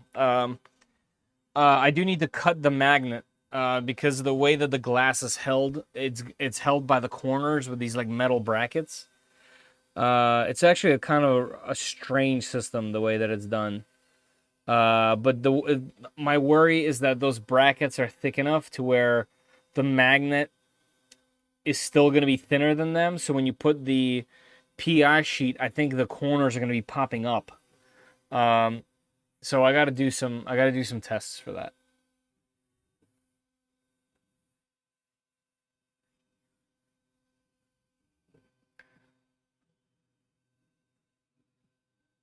I was about to go on with YGK 3D that night, 20 minutes prior. The cable caught fire, broke in half, and caught the table cover on fire. Several other users had cables with shorts. That's horrifying.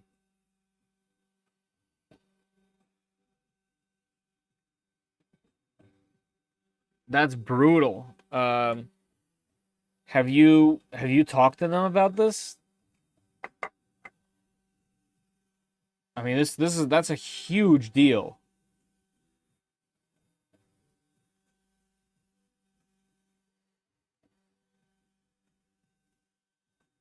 The Funzer is 8mm thick aluminum plus a thick carrier. Oh, nice. That's great. The problem with Funzer bed is that Funzer makes it.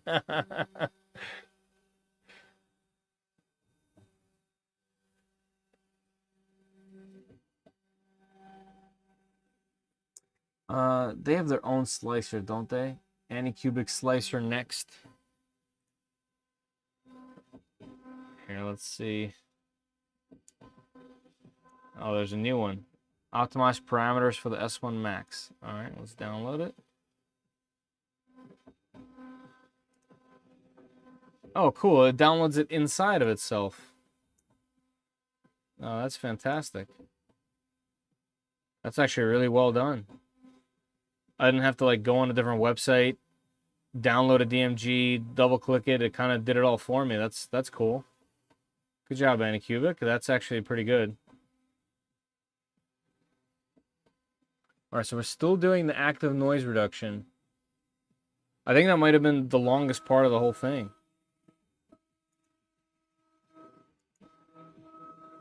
All right, let's open this again.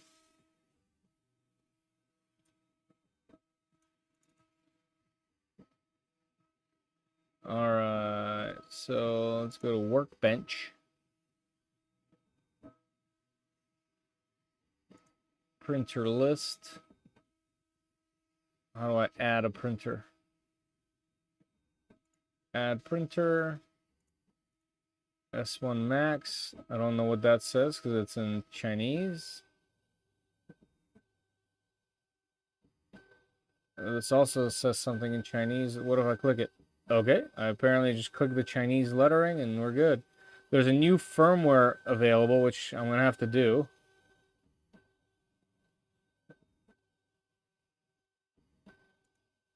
All right, let's see. How's the camera? Camera's okay. Auto refill. Yeah, definitely have auto refill. One click preheat.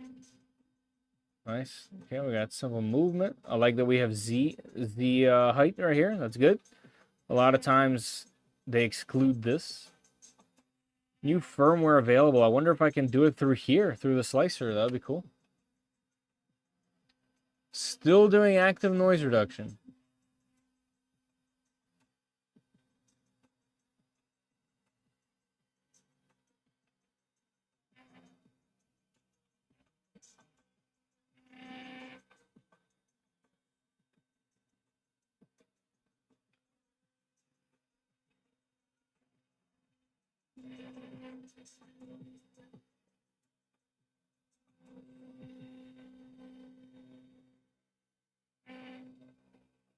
Yeah, graphite. Speaking of graphite, did you ever get to use that graphite bed? B Cuddy? That was who? That was Fisec, right?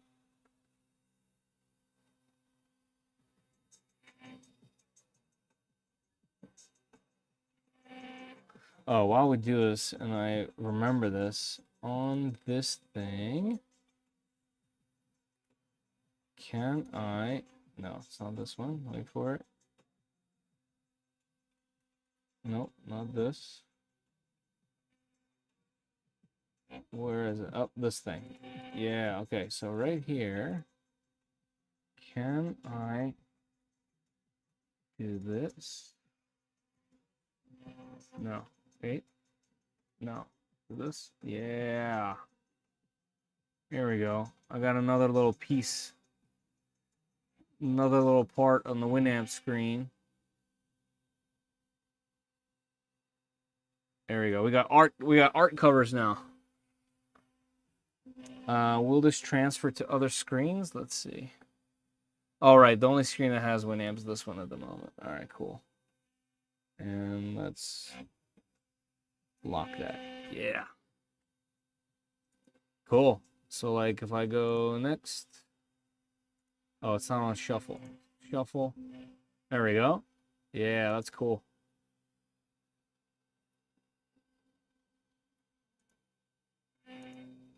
Cool. I like it. We'll save that. You can upgrade, you can update through the slicer? Nice, cool. Thanks, Keith. I can't believe that this is still doing active noise reduction. It's been a long time.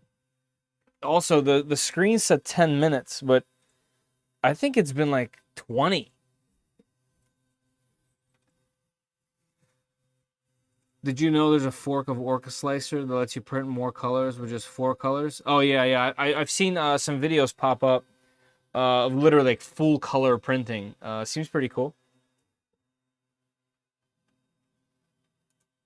There it is, full spectrum. Yeah. Yeah, I haven't tried it yet. I've heard of it.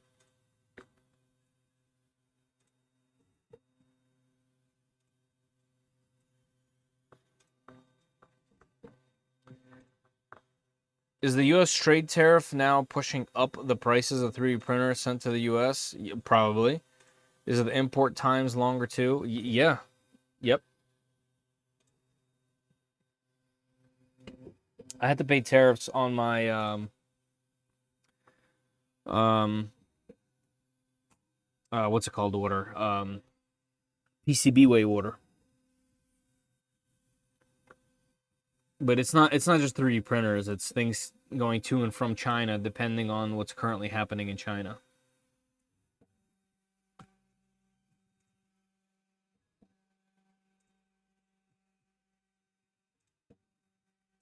All right, looks like we did switch directions now. It is making a much more whinier noise. I'm assuming it's trying to cancel this noise.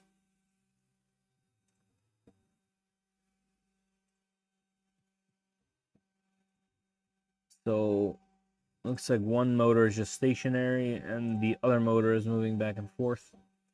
I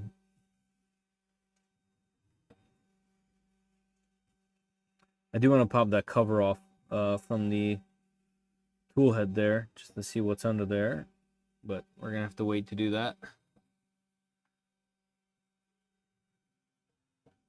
Fuel costs, yeah, of course. That's true. That is true. They don't have to go through there.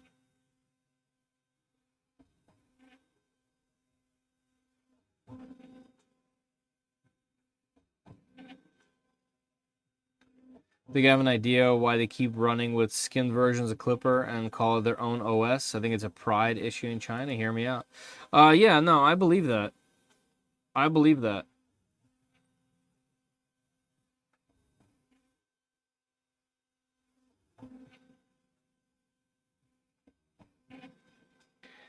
When Tao left with his gang from DJI, they make the Bamboo the biggest asset, where the dudes that wrote Linux-based OS that runs their machines has the vertical integration. Those Linus Those Linus writing minds are far and few. People talk about bamboo quality, and yes, it's top notch. But the firmware is key. Right. If I ever order any printer, either get them sent from inside the UK or from China, no extra cost. The spare parts only come from China, not the UK warehouse, sadly.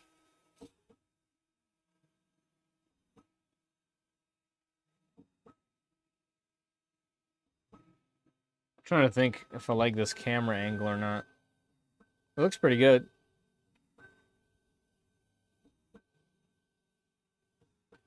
Very little delay on the camera, too. It's not necessarily the highest quality I've seen, but it's okay. Like, you'd be able to see if your print's failing or not.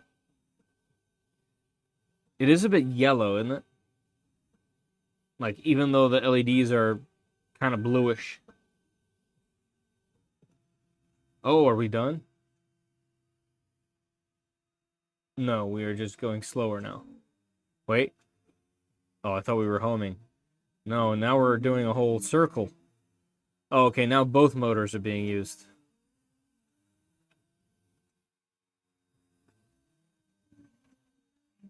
Okay.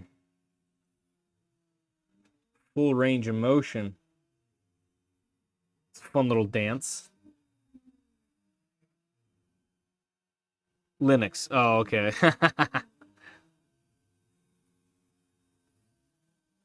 Frame rate is way better than my bamboos. But I had a long Skype chat with Carl about the cable. Chitty had to switch vendors right before Chitty Box release, and they didn't QC qualify the new vendor. They agreed to replace any cables. It's too late. Too late at that point. That's crazy. That's crazy. Man.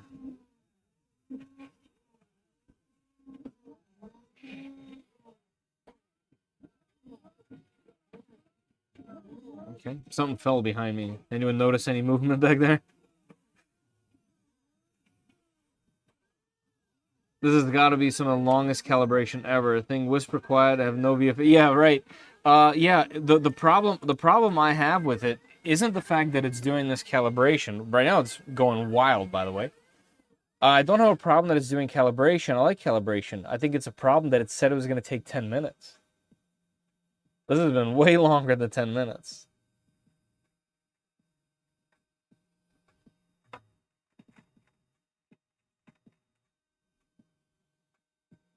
But I continued to use the Chitty Box for a few weeks after that cut a breakdown video.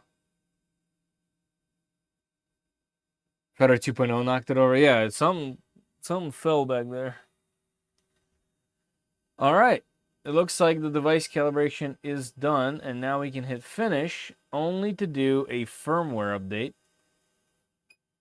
Okay, finished. Very familiar situation here.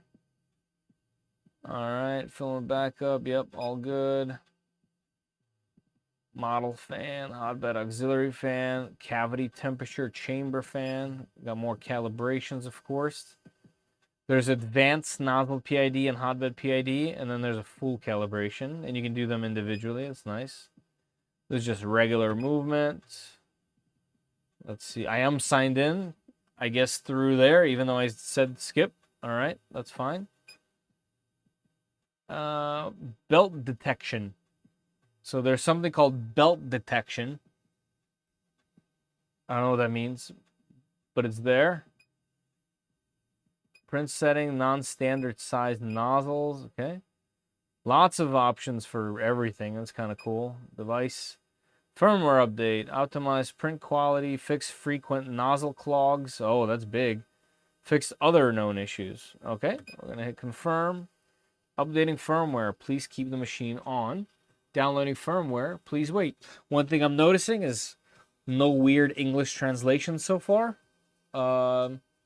Which is also a big confidence boost, right? Whenever you unbox these things, if there's a bunch of bunch of language issues, you kind of lose confidence.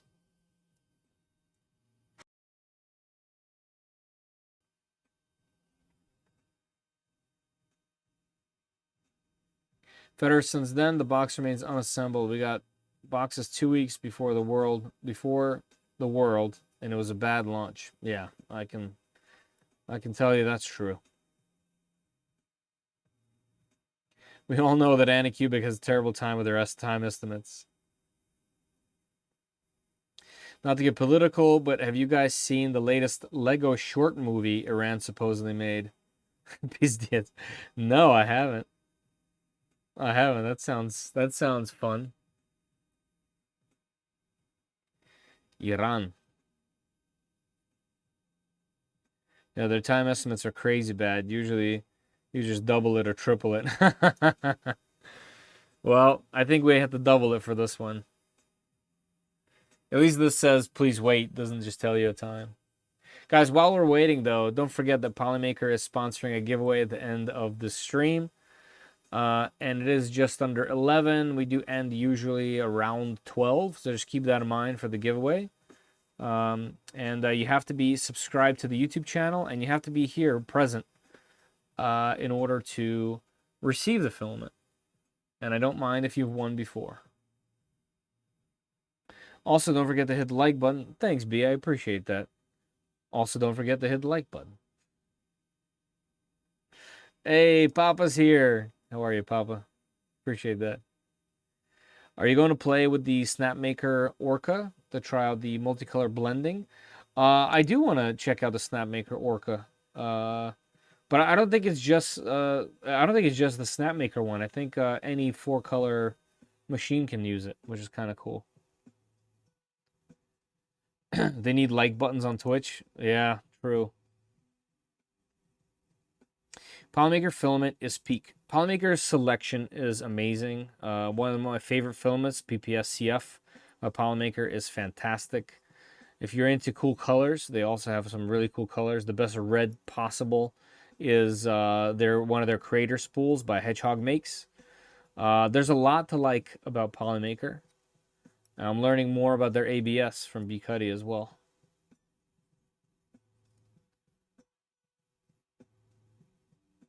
Correct. I'm going to play with it for my XL5T. Nice, nice. Yeah, I definitely want to check it out for sure. I love that there's solutions, like software solutions for these kind of things. I missed that release. I'm waiting for a restock on that. Yeah, it's beautiful. I bought 3 spools, and I think I only have 1 left. And honestly, I don't even know where that is. I might not even have 1 left. I gotta dig through my stash. Might be at the office.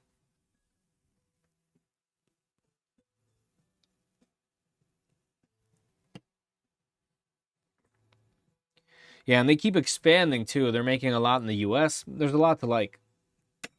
One of the things that's commendable about Polymaker is they refine their materials and they release it in addition to. So if you're already in on one of their old ones, you can continue to get it, but there's also a new formula. They did this for PLA, they did it for PETG, they're doing it for ABS. So that's also nice. They companies don't do that. They either just change it outright or they just keep their old one going. So, got to give credit where credit's due. And obviously, the prices. Prices are good. They're very fair for a premium filament.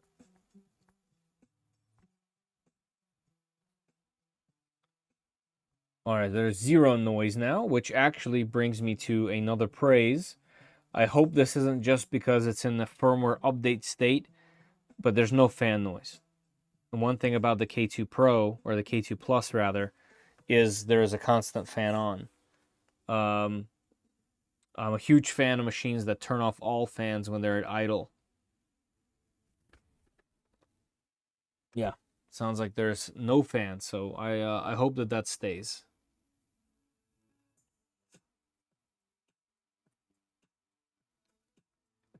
Chitty's still chittying. My Max 4 heater board failed. Oh man, got the replacement board in. It was printing perfect until it started skipping steps. Huge gouges on the left guide rod. Down. What? My God. Yeah, we've been printing with mine for months now, various things, and it's been good. I ran into a whole bunch of issues with the Chitty box, and I'll talk about it in my review.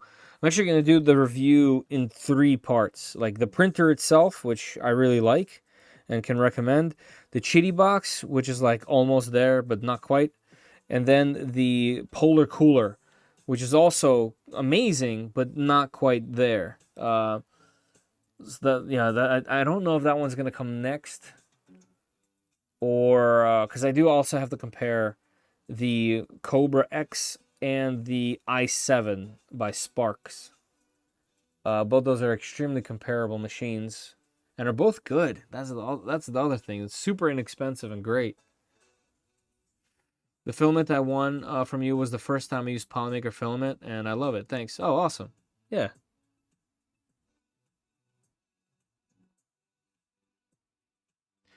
Photo, try doing 3D printed Lego bricks on the new printer as a super test print. Then you see how good it is.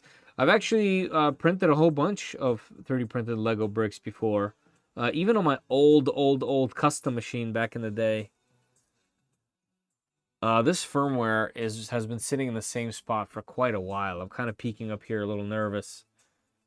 Because it hasn't moved in a little while. Hey, thanks for subbing to the channel, Chris. Great to have you.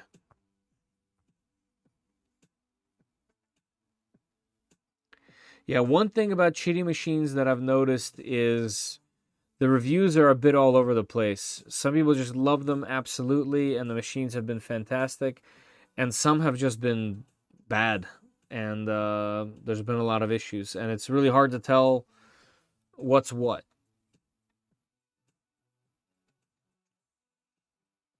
Hey, Rhodesman, my King Rune fan is noisy. But yeah, the King Rune machine is very noisy. It has these resonances that the printer just like has, where the whole printer vibrates. It functions fine, but it's definitely a noisy machine, that's for sure. But I sent you a link to the Lego video on Discord. People later if you're gonna die laughing. Nice. Cool, I'm down. If only you could change the offset from the interface. It looks like you can right here on the right. I don't know if they'll let me or not, but it's at least there. The whole printer is like a 1980s printer. Yeah, it's like the first gen of the Core XY wave. Yeah, I can't hate on that thing, man. It's been you've been using it, to its fullest, man. It's great.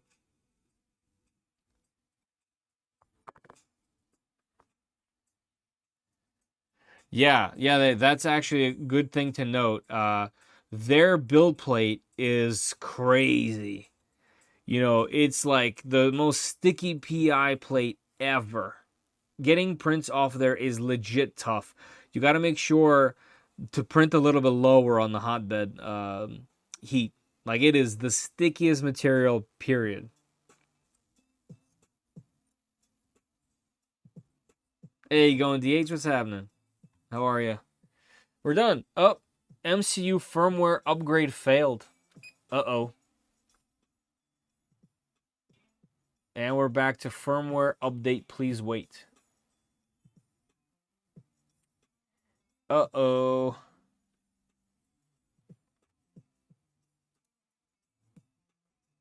That's not a good sign.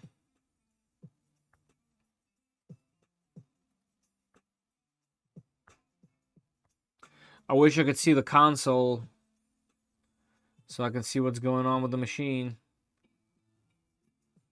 Let's hit refresh. So it is on because I'm getting the live camera feed. Is this current? Yep, current camera feed.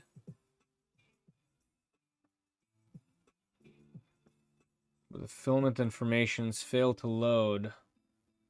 I can't tell if it's still in the middle of something or it's retrying or if it failed. Looks like some parts of it are functioning because it says free. That's not good. Never good when a firmware fails.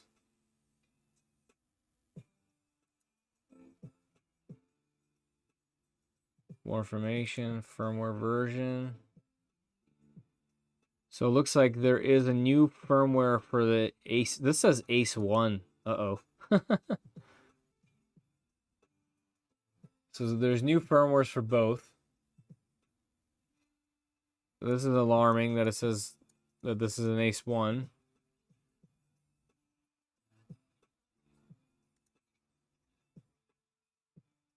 I don't know if the screen is frozen or what.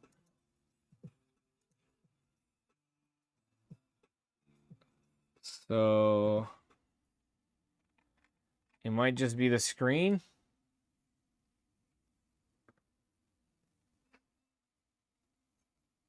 I don't know.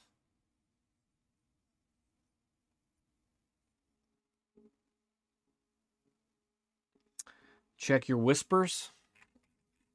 I don't know what a whisper is. What's a whisper?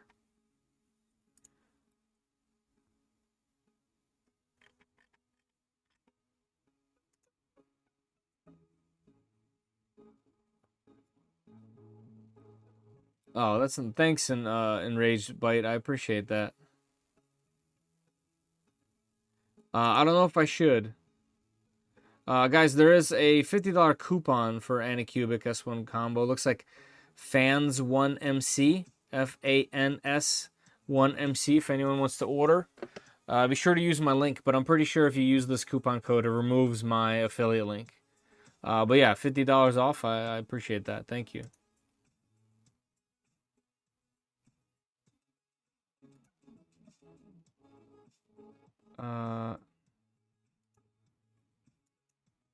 Oh, that's you, Nico. Okay, okay.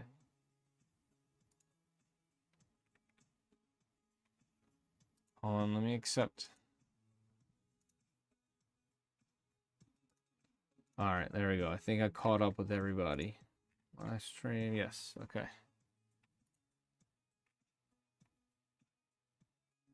All right, cool.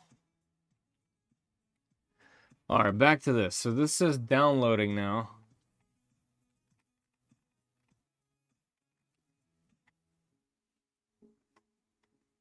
Yeah, definitely bad. It thinks it's updating. So, okay, and this is moving too now. The screen is moving. So I think the screen froze on the previous attempt. Let's see if this one goes through. Root into the machine. Well, here's the thing, Rhodesman, is you can't with this. They didn't open the firmware for us at all. So we'd have to brute force it through a thing called wrinkles, which is possible. And I think on the S1, I did it on the live stream. Yeah, I mean, I still want to be able to test the machine the way that it comes out of the box first. Yeah, now it's stuck at 80 here. Not good. You know, worst comes to worst, I will reboot the whole thing. But obviously, doing it during a firmware update is bad. It's bad. Could get ugly.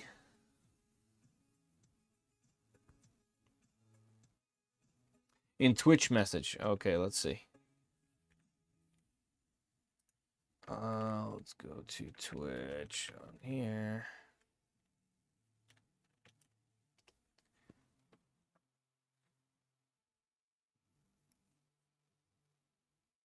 Hey, Pezliz is on. Cool.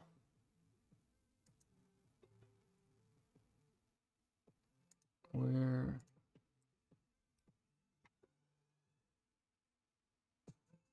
See if I can read for you if it'll work. Let's see other monster raise. Nice. Yeah, cool. No problem. If I made you a supermod, how do I do that? The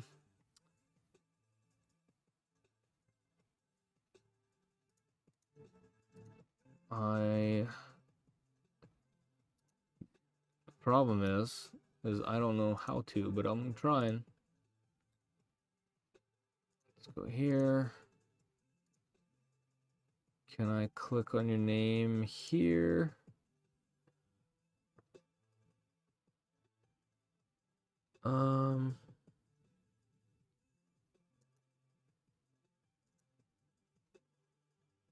I can block you.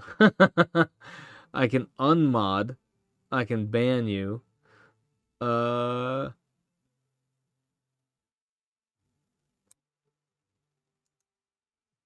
don't see a way to do it.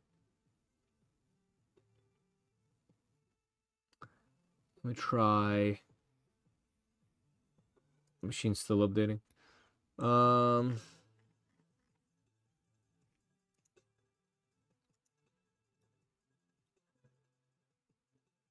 Moderation. Let's go here.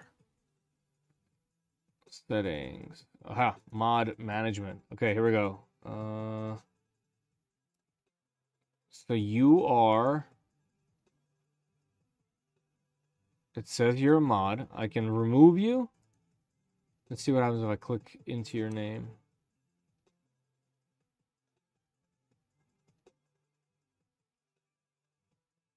I don't know. So the way that I see it is, it says my moderators, and you are my moderator. I don't see anything else. Pin messages, moderator tools in chat allows your moderators to view chat and ban history and users in chat, and view and add comments. I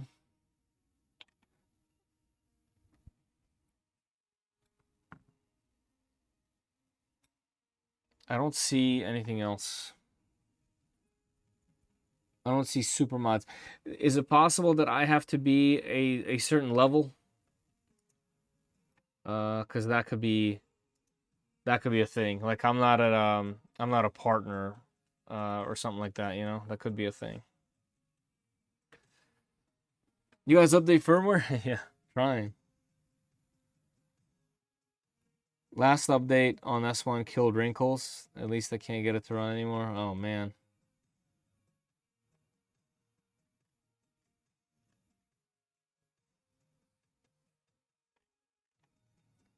We can figure it out later. All right, cool. Oh man. So we have a problem here. Our over-the-air update failed. Okay, so we can try to do an update some other way. It's also the MCU firmware is what it says. Cool that it went back to the actual menu now. Let's see if we can get the Ace to do an update. Oh, looks like I'm zoomed in. Can we oh, there he goes. Zoom out, please.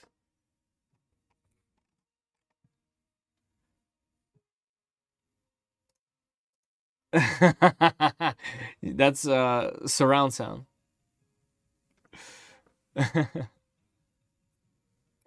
All right, so it looks like it's trying to update this one, and it too looks like it sticks at 80.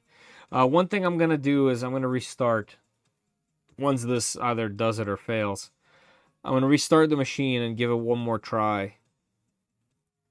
Just because it was first boot, and sometimes wacky things can happen with updates.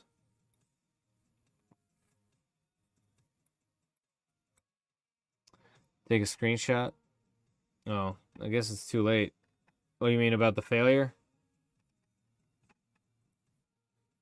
It's all right. The live stream is a screenshot.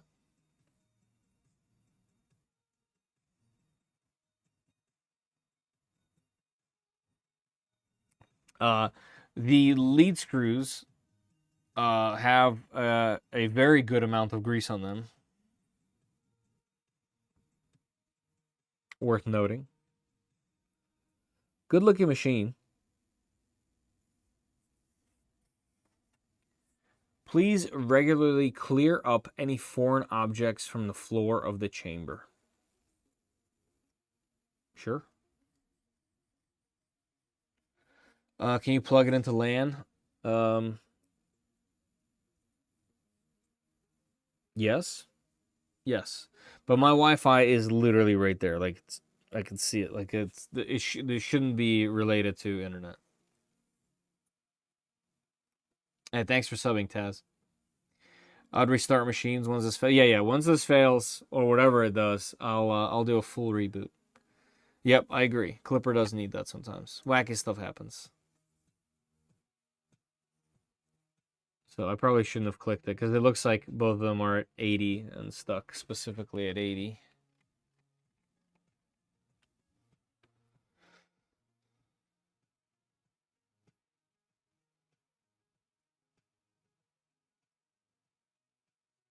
It is what it is. All good.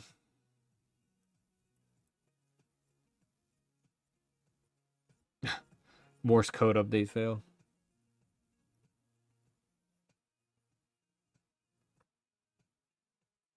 Should I be worried that that says Ace 1?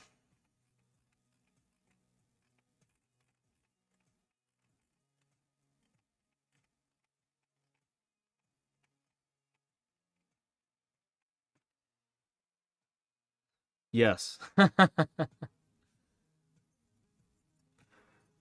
right, I'm worried.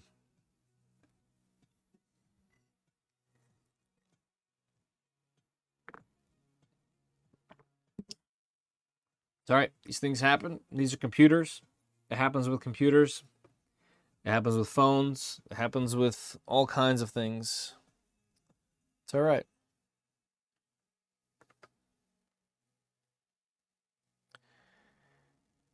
It is what it do, as they say. I think this one's frozen. I don't even get an error.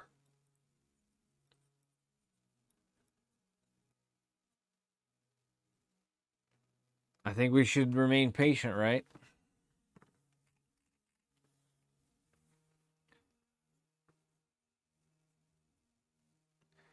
It means ace unit number 1. Ah, I see. So you can have 4 of them. Maybe it's me, but I would unplug and plug it back in, not just power off. Make sure all the power has left the circuits. We're turning it back on. Yep. Yeah, the problem is how long do I wait for it in this state? I definitely don't want to brick this thing. But yeah, I'm surprised. It's already 11:14 and we haven't had a print on the machine. You know what I mean? Like we should have been cruising already. All right, I'm gonna hit refresh here.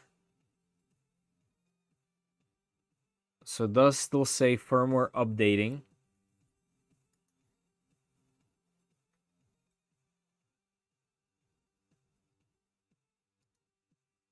So it doesn't know that it itself is updating the firmware.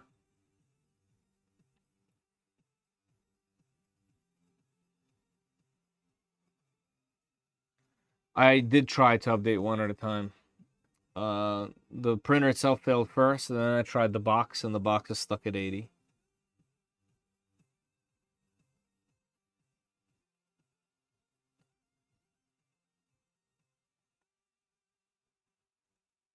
Ready to print with some debugging. Could it be an antivirus program? No, I don't have. No, I'm on a Mac. PC load letter error. That's funny, Chris. I like it. It's all good, Kaka.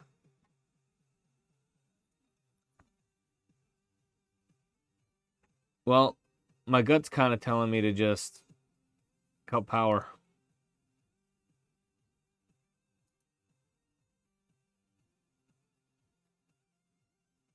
Yeah, this is a third type of issue. Now, this part is out of sync and the screen is out of sync. Might be time. Let's add S1 Max 4mm nozzle. Yep, cool. Yeah, I mean, there's no fan noise. There's no nothing. I think I'm going to cut power and see what it does.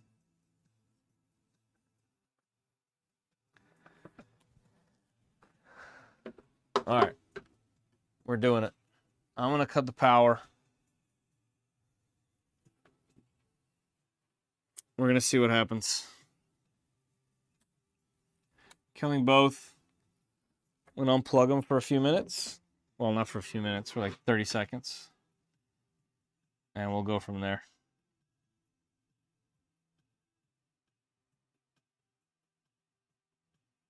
All right, here we go.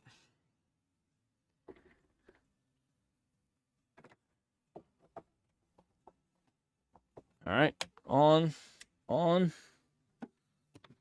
Let's go.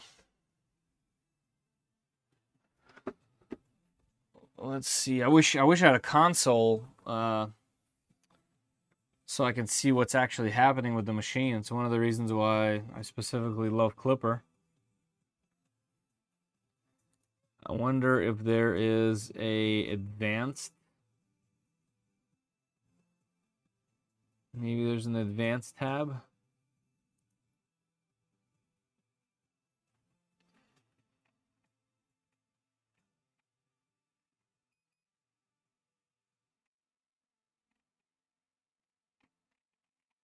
No, there's no advanced tab. Okay, so it says free. This thing still thinks it's trying to update firmware. Go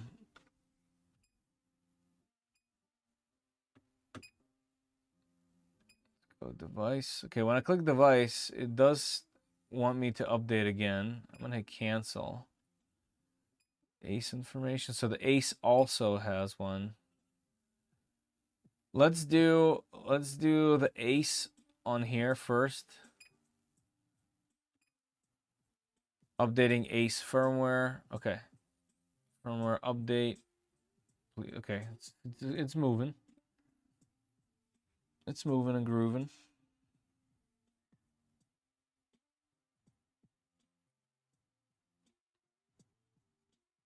At least I know that I can turn it off and still get the machine back. It'll time out. Rub belly spin. Is that how it works?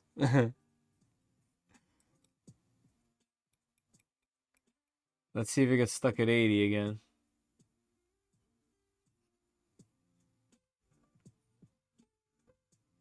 The other thing I can try is I can put these updates onto a USB and do it manually.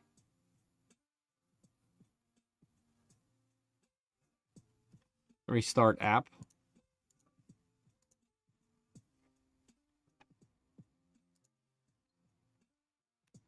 Just try printing without updating. We don't need no stinking firmware. Yeah, I mean, if this keeps failing, that's obviously going to be my only choice. But it would be nice to have, you know, to be on the latest firmware on a machine. Especially because this thing is telling me. Alright, what happened? Did it work?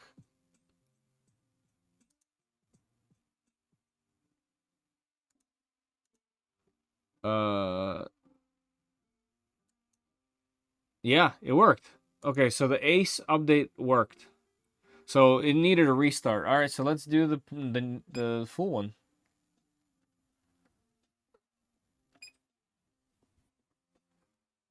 All right. It thinks that it has a standalone rack with PLA in it. We do not. All right, let's get some filament in here. What's a fun filament to use? Do I have anything out that's cool? Not really. I guess we'll just use some of the older stuff that needs to be used up. This PETG. Yeah, PETG. Here's a purple. Oh, this is still in the printer, isn't it? Yes. Okay, right. All right, what we got going on here? What's this? This is, oh yeah, right. That's glass fiber nylon. Gray glass fiber nylon. Pretty cool. Good stuff. All right, what we got in here? Why not some of this Panchroma? This is always fun stuff to print. Did it finish? It finished the ACE update. Does it do coffee like in Spaceballs? I hope so.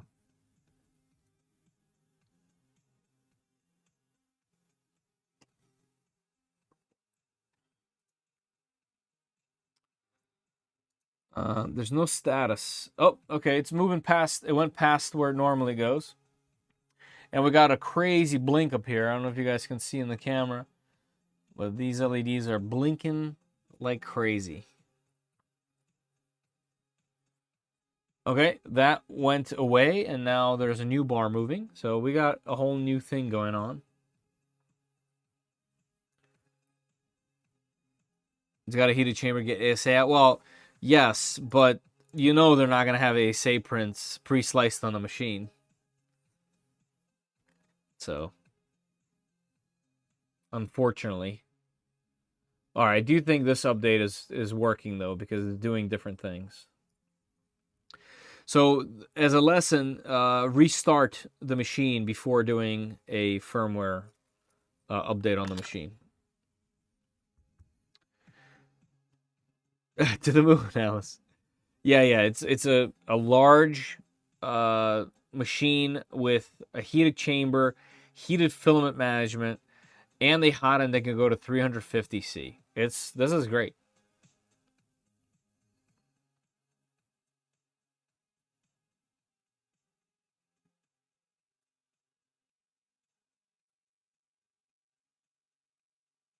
You're testing, don't put old filament in it. Don't take a chance of breaking and jamming. This isn't old. This stuff won't break.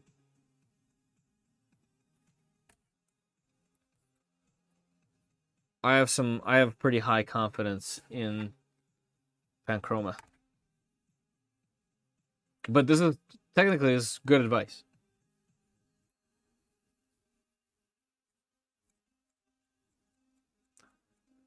Come on, machine. Let's get it. Let's do the firmwares. Now, what would be nuts is if it does the update and then it's like, hey, we need to do this 10-minute calibration again, and then it does a 50-minute calibration again. Spools updated in the UI? Oh, they did? Yeah, they did. Slice and send. I can't yet.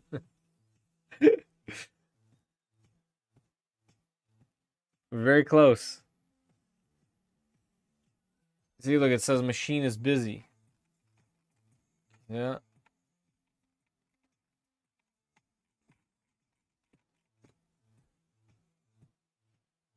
Unfortunately, the progress bar is in the same spot as it was when it got stuck last time.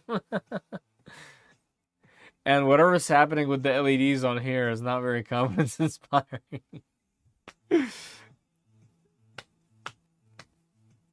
Oh, we got a loud beep. Multiple beeps. Hey, look at that. We're through. System upgrade finished. Please manually restart the device. Will do. All right. So, what did we learn? We learned that once you get the machine up and running and calibrated, you have to restart it before doing the firmware update.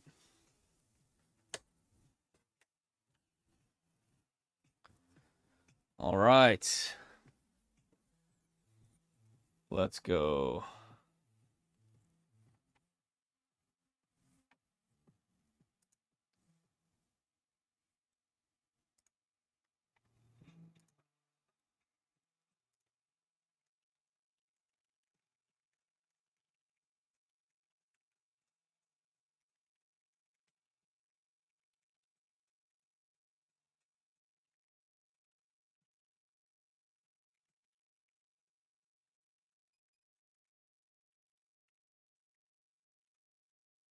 All right. We got some beeps.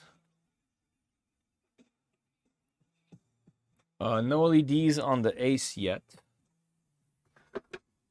But that's probably good, right? The LEDs come on when you put a filament in it. All right, let's see.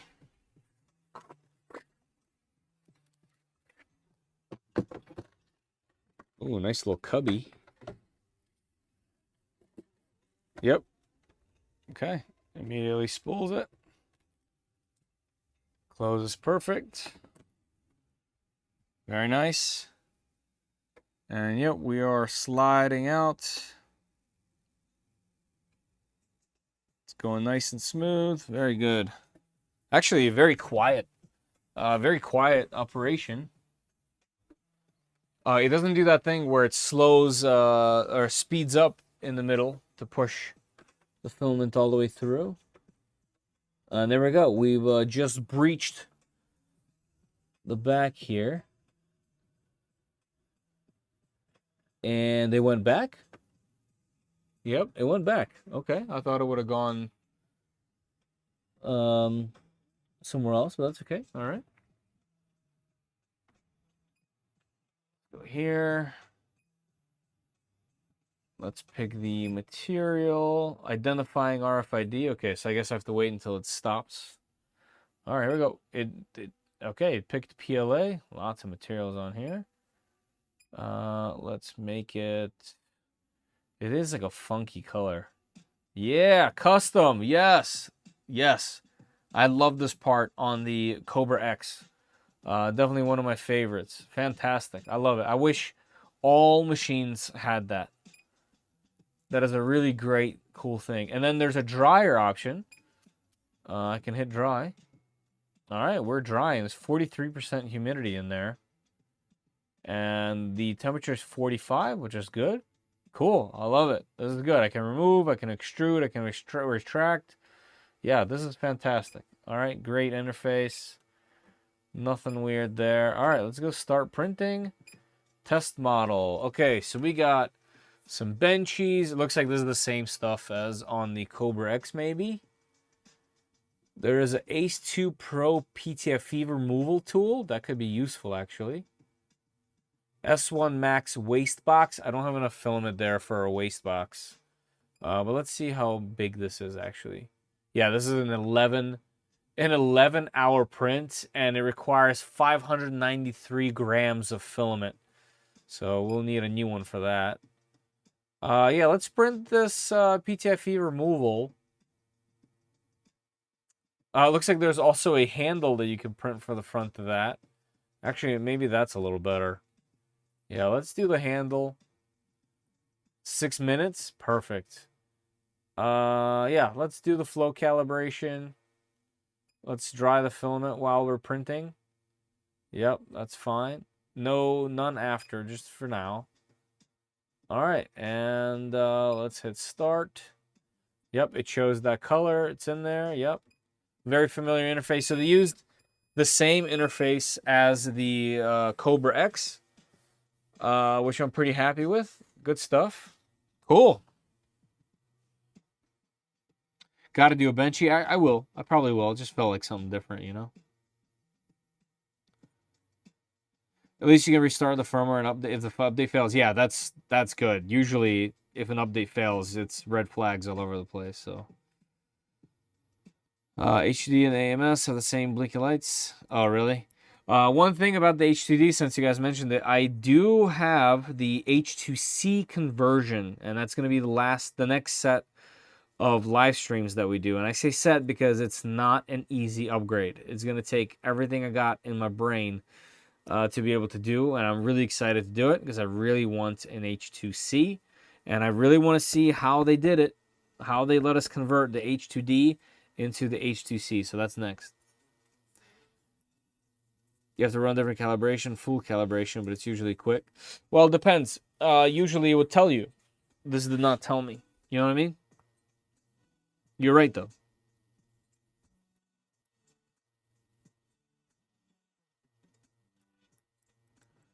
$500% benchy. Hey, Zoomy, better late than never. How you feeling?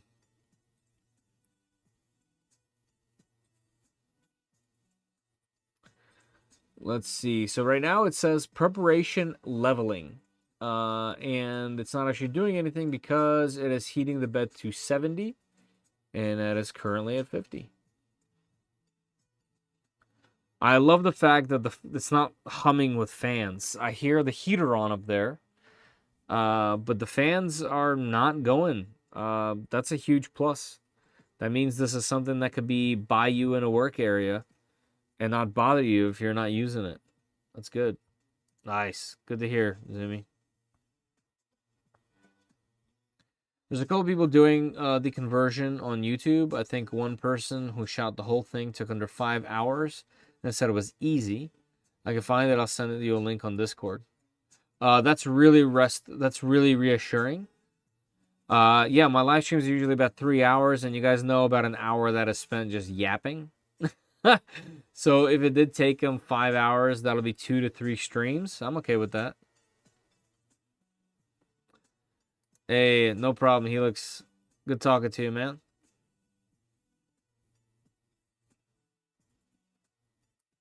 Yeah, that's right. I'm disappointed you didn't try to load that ring of filament through the ace for your first print. Yeah, I mean, it's just not. It's just not. I can't. It's not even cost cutting because they still have to pay for that. Why even include that? You know, what's anyone gonna do with that?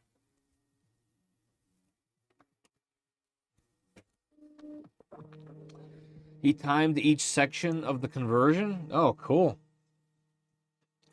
There is like 6 boxes.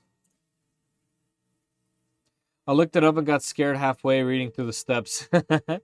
I'm good with my HTD as is. Yeah, I mean, I love my HTD. I just finished a huge commission print. Well, it's not huge, but a really fun commission print that involved PPS, CF, and ABS supports. And the ABS supports just completely pull away from it. They're really, really cool.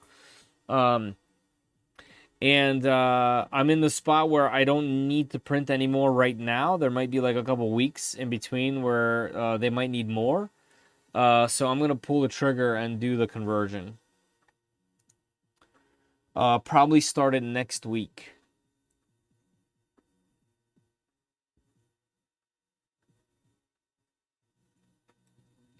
It says, caution, the heat bed is hot. Please do not... ...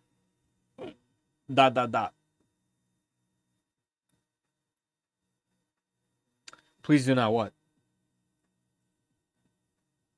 Puff, puff, pass. You should do all 5 hours at once, but have to take a shot every time you drop a screw or curse. Ooh. That's quite the stream. I could do a stream where it's like, just be like, hello, wife. I'm gone the whole day. Start in the morning on a weekend or something. And just do it until it's done. Yeah, the next 5 or so live streams are going to be the Vortec conversion. That's right.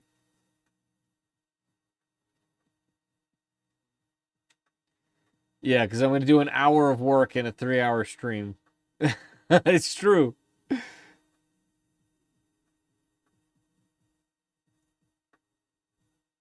That's just how I do it.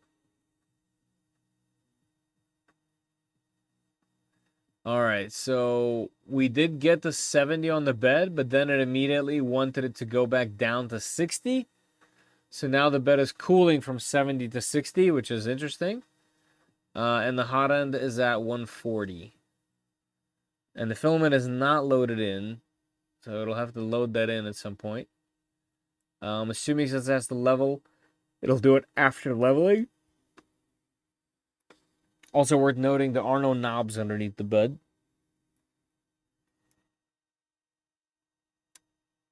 Just drop the link in Discord. Nice, thank you. Yeah, I'll definitely take a look. Yeah, I'm really hesitant to take apart the H2D because it's such a good machine. But I've also had my fair share of issues with the tool head. And the whole tool head came apart and broke on me. I've had plenty of jams in the thing. So yeah, I'm excited to kind of replace that with a new one.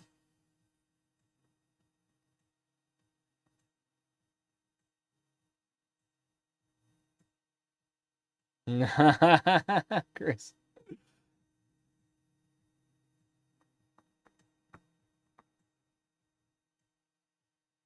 All right, so what are we doing now? So we're still waiting for the bed to cool down to 60 from the 70 that it wanted it to heat to. I wonder if this is their way to mitigate warping, to heat it up and cool it down.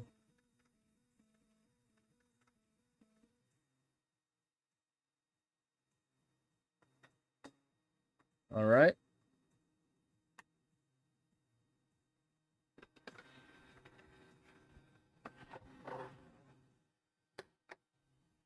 Got some little foam in the corner over there.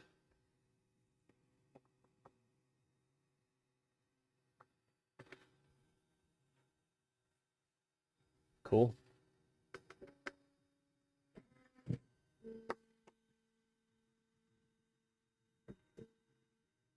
All right.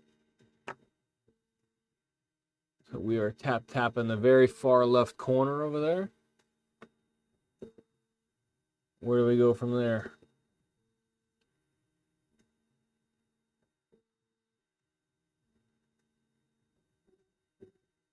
Oh. Doing a little dance. So that was all nozzle cleaning. And now we're actually going to do some leveling. So this is the homing procedure. Okay.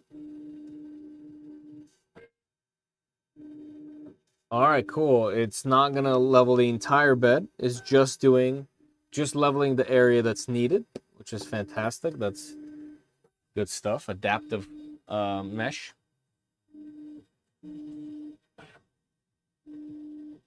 The S1 does that. The start takes forever, but my 3v3 is quick. Don't know why they can't be the same. Yeah, I mean, you know, I do like a printer doing its calibrations in the beginning, even though it takes a long time, because in the long run, you'll have more successful prints. Does it have a door sensor? I don't know. I don't think so. I don't think so. The hinges are pretty regular.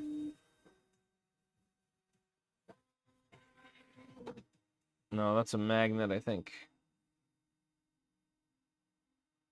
No, I would say no. There's no door sensor.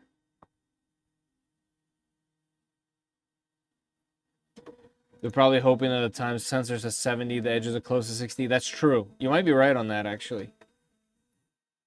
Actually, we can check that before it gets too warm here.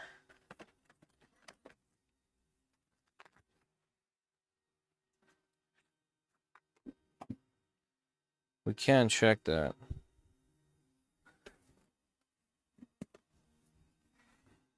With my HSF tools.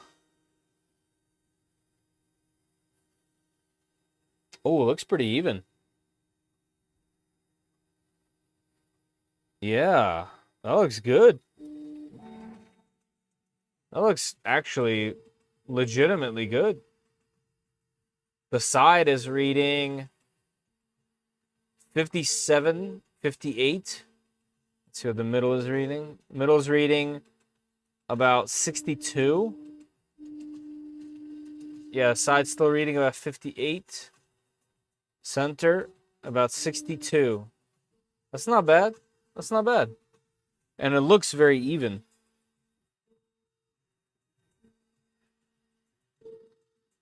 Cool.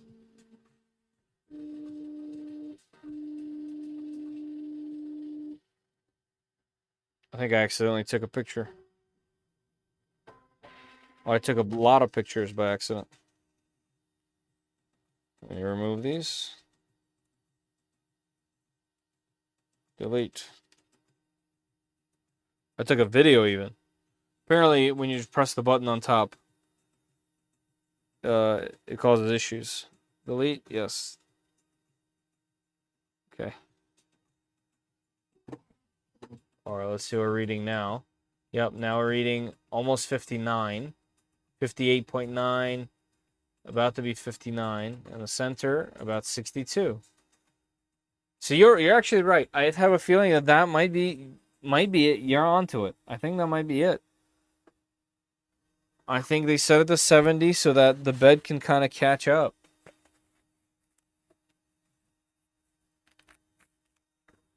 All right, so it's loading filament now.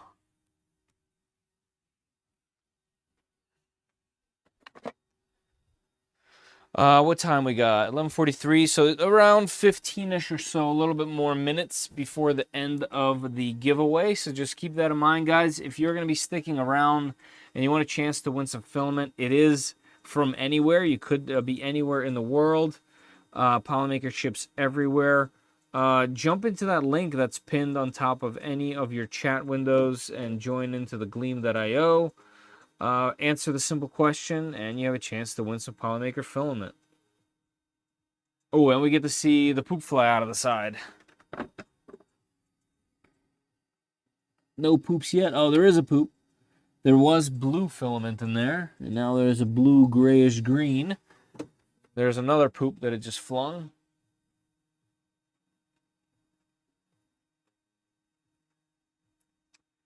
Do you do eddy on any of your Vorons? No, I have tap on all my Vorons at the moment.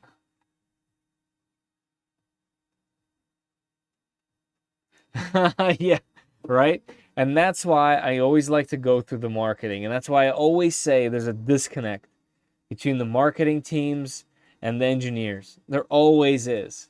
Because the marketing team is directly influenced by their bosses, and their bosses are usually directly influenced by the owner, and the owner is just looking for numbers. They're just looking to sell. That's all they're doing. So the engineers end up making a product, and the marketing team, even though they need to show it in the best light, sometimes they can't because they're forced to do certain things that the management needs. So there's always this really interesting disconnect between the teams. They don't always get along. And in different cultures, that part is even worse. Like, that dynamic's even worse.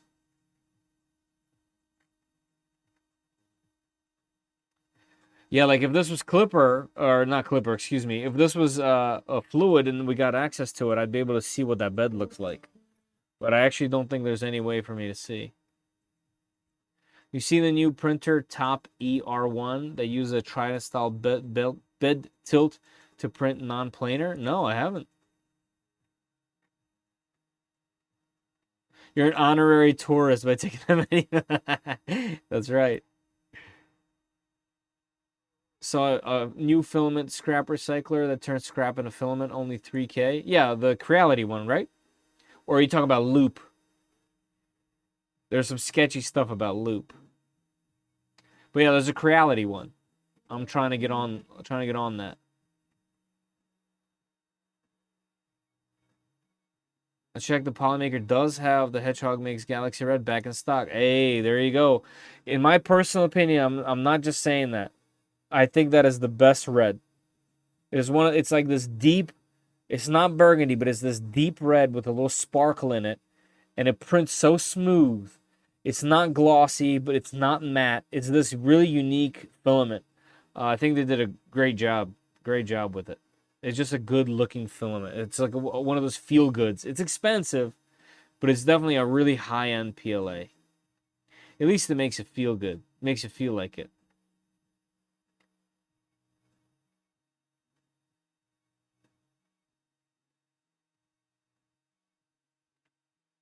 I can't see that being useful to anyone that doesn't have a farm. Oh yeah, it's mostly for people that are printing a lot, mostly farm situations or many machines, that type of thing. It's definitely not for the regular, single or two machine user.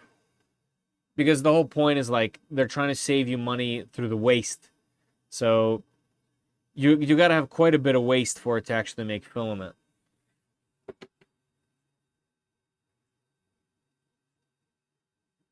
Perfect first layer. Perfect. One thing I gotta say that is a tiny, tiny print. I thought it was gonna be like a full-size handle. No wonder it's a 3-minute print. Also, we're like 20 minutes into this print, aren't we? Like 15 minutes into this 3-minute print. That's not what I expected. That's very small and insignificant. I guess I should have looked at how much filament it takes, and that would have told me. Yeah, 6 minutes, 50 seconds. Oh well. We'll print another one.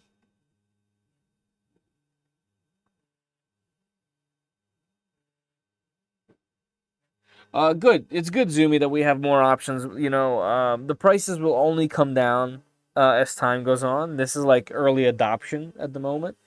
I have a feeling that at some point, advanced machines are just going to make filament with your waste, like at some point. Like it'll be a thing that's on the side, and all your waste goes into the machine.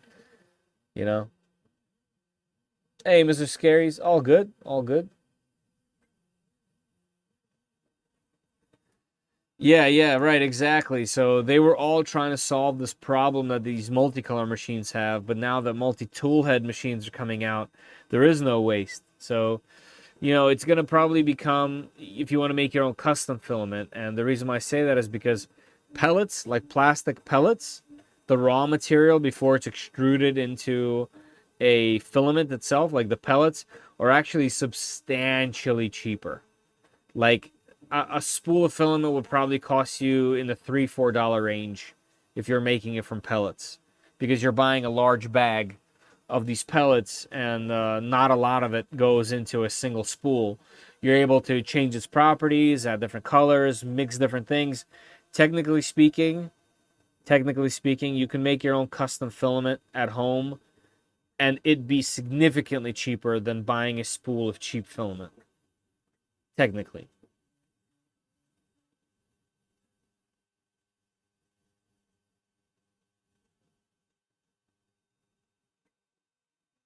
Yeah, like I think they'll all switch to that eventually. After the initial setup, it does start printing faster, slower than some others though. Yeah, it's pretty regular. I would say this is pretty regular as far as how long it took to set up.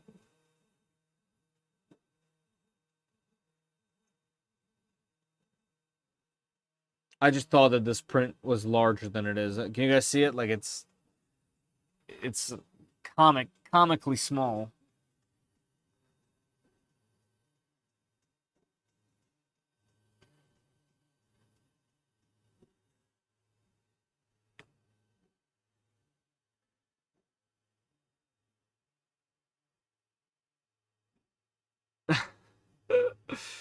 It's way too small.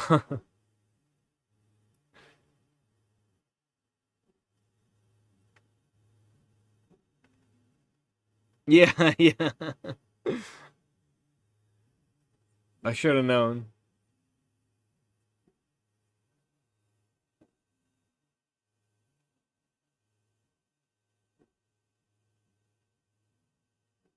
I'll print a benchy, and we still have 10 minutes, 9 minutes before the giveaway ends. And what I can do is we can do the giveaway. By that time, I'm sure the benchy will be done, unless the benchy is like a long benchy and it's like 30-40 minutes. 17-minute benchy takes 2 hours because of the prep. Yeah, right. Hopefully, if I can do it right away, that might help us get to that. You know, we'll get that bed hotter. So we'll see. I'll see if I can start it immediately. Is that a handle or a tube ramp? It's a handle for the Ace.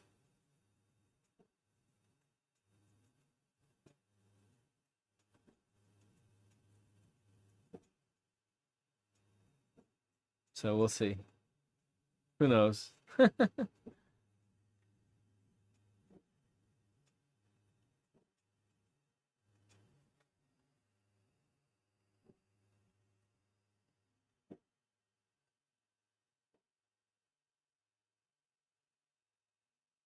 It is a attractive looking machine, I gotta say. Like, it does look nice. I think I said that already, but it looks nice, and the Ace matches the aesthetic of it exactly. Like, if I bought this machine, I'd be sitting here real proud looking at it. It looks good.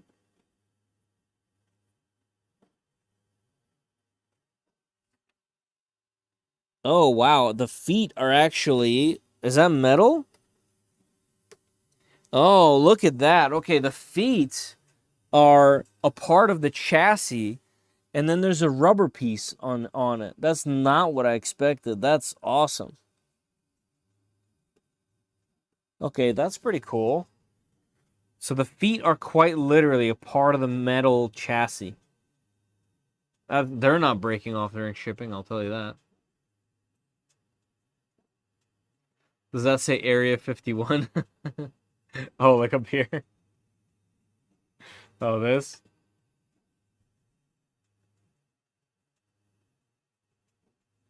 Manufacturers, there's so many gaylords of this plastic beads, just about every color. Yeah, right. Right. Yeah, there's you know, I had one of my clients is a plastic manufacturer here in Maryland. And yeah, you can buy a substantial amount of plastic for very, very small amounts, and it's like pure. And also you can make whatever you want, whatever combination you want, and the bag is very inexpensive. Like, per bag is very inexpensive. All right, the print is done. As soon as this bed stops, I'm gonna see if I can pull this off and start the next one immediately. To see if we can heat as fast as possible. Interesting to note that their switches, all end switches. Nothing is done with what's it called? Sensorless.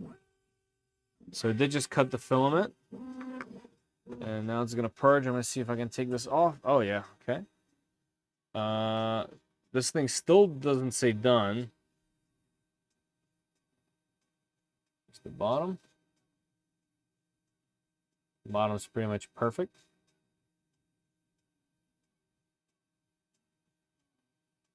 I mean, this isn't saying much.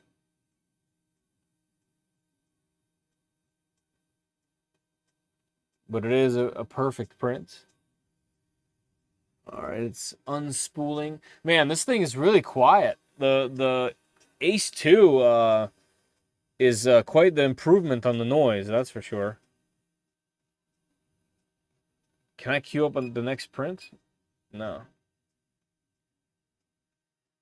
Come on, I don't want it to cool down. Okay, there we go. So, print completed. You can print again or get out of here. We're going to go back.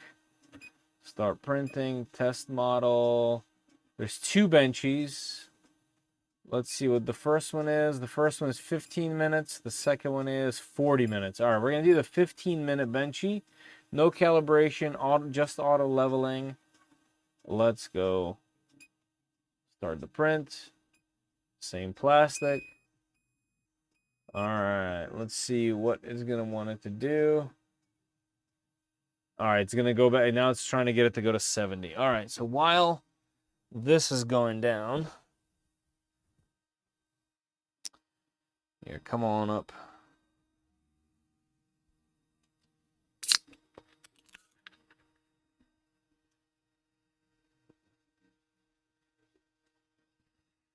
Oh, thanks, BW. I'll check it out when I get a chance.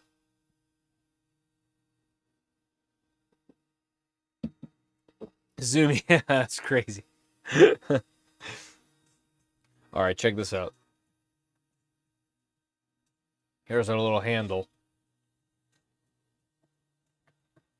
Oh, good fit. Oh, yeah, that's not coming off. All right, look at that. Now we have this. What a print we did.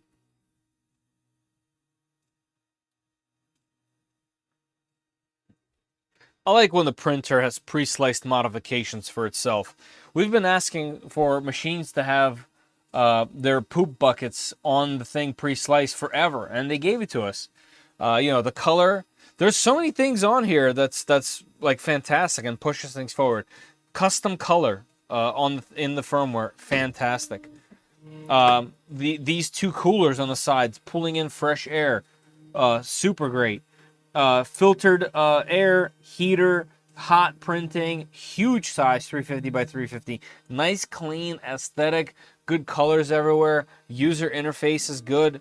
There's a lot going on. This thing is great. I really hope that through my printing, through my testing, it just does the things that I want it to do. I'm probably gonna have a similar project to this, but a different one, not this one, but some different one. Very large, complicated print with moving parts, TPU, different colors, and that'll be the initial test. I did a larger version of this on the Max 4 for the office, but I think I'll be printing a few of those. We'll see what happens. No, I'm done the horse milk. And the other horse milk. Now we're just moving on to some flavored waters.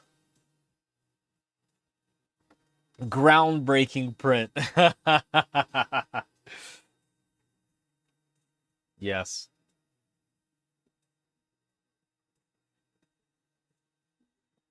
Yeah, I'm definitely trying to get this in my hands so I can test it. Guys, there's about 1 minute left in the giveaway, or maybe it's already even done. Print quality, 5 stars. Submit. Submitted. Poop tray was the first thing I printed on my Cobra X. Yeah, I printed one of those too.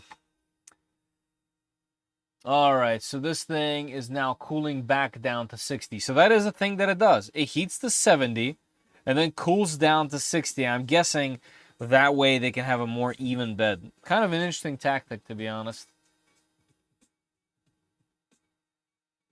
But it's an interesting thing to do to get around having a thin bed.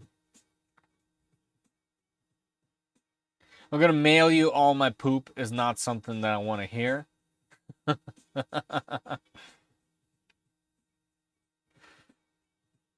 Hey, Musta.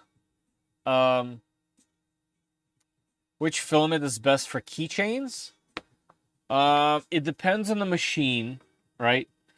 I would say you're pretty much okay with using any filament that your machine can confidently print.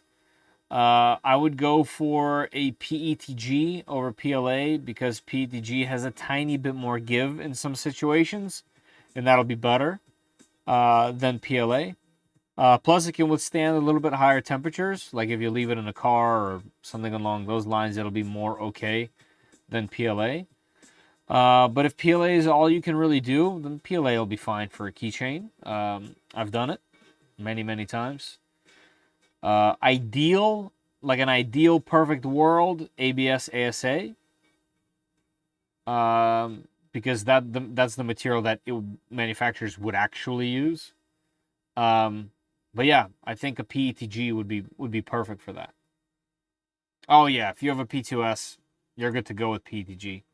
Yeah, I would suggest PETG. Has a little bit more give, so it's not just gonna immediately snap. It'll snap later, but not immediately. I have better luck with TPU than PETG. Amen. I use PETG or TPU for keychains. Yep. Yeah, because the give. You want it to have a little bit of give. So the longest part of this thing starting a print is quite literally just waiting on the bed to cool down. Yeah, 5M is also good at TPU.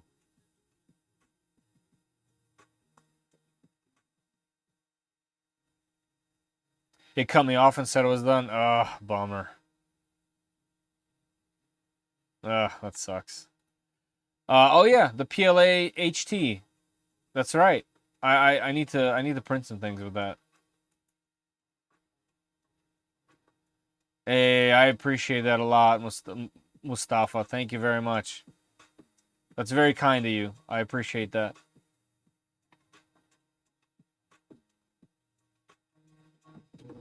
I have to try TPU unit next. I mainly use it to repack stuff recently. Yeah, TPU.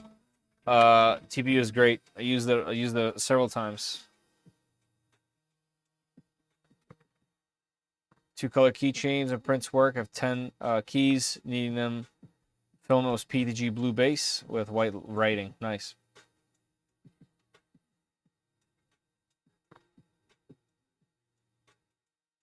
Yeah, absolutely. This is one of the reasons why I really enjoy doing live streams, is the interactions with the chat outside of just doing the thing is very fun. So I'm glad I got to help in some little tiny way, and it looks like you appreciate it. So thank you very much for supporting me. I appreciate that. All right, guys, the giveaway did end. Let's see how many of you guys ended up in it. 65. All right, not too bad. All right, let's pick a winner, right? All right, let's do it. All right, let's head over to our giveaway, and let's go to winners. All right, we are going to draw a winner. Repeat winners are fine. Make sure it's just one. All right, and then we're going to announce winner. Oh, let's do the answer, right? So the question was, if the printer specs are perfect on paper, do you care about the firmware? Why and why not?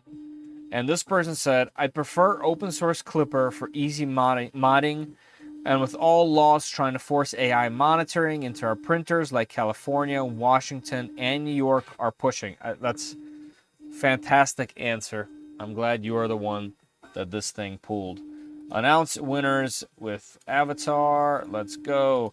Congratulations to David M. David M, are you here?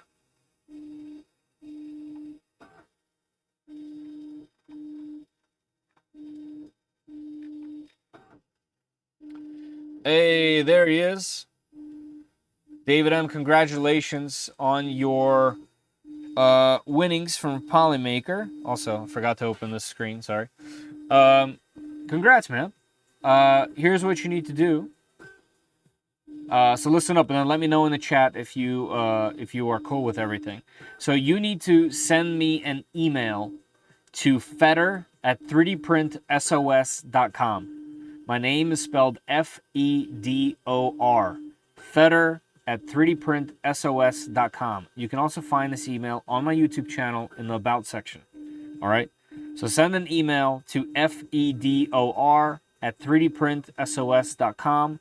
Put today's date and that you won a giveaway in a live stream. All right? And I will get back to you, if not tomorrow, then the day after, with a code and a form to fill out from Polymaker.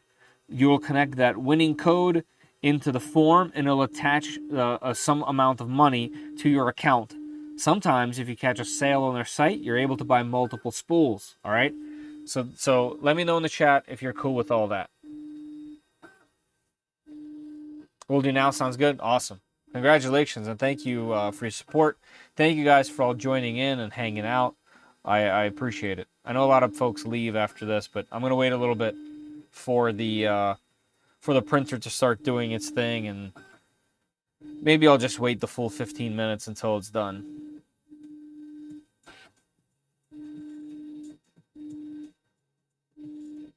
Dave's not here, man.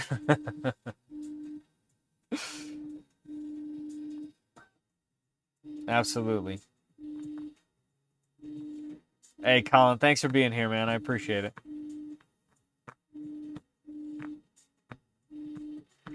Heck yeah, Ransom, no problem.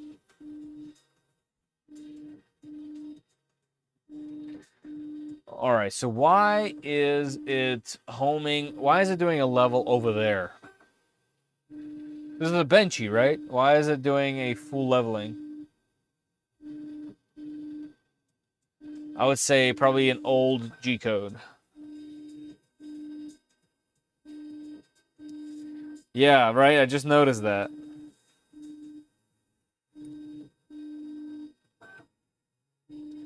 Not all PLAs are equal. I suspect the color of the filament, how direct sunlight. Yes, yeah, this is all true. It'll affect how to respond to heat. I have black PETG warping at 110F direct sunlight. I've had PLA softening in several situations. Yep, both those things, all those things you said are true.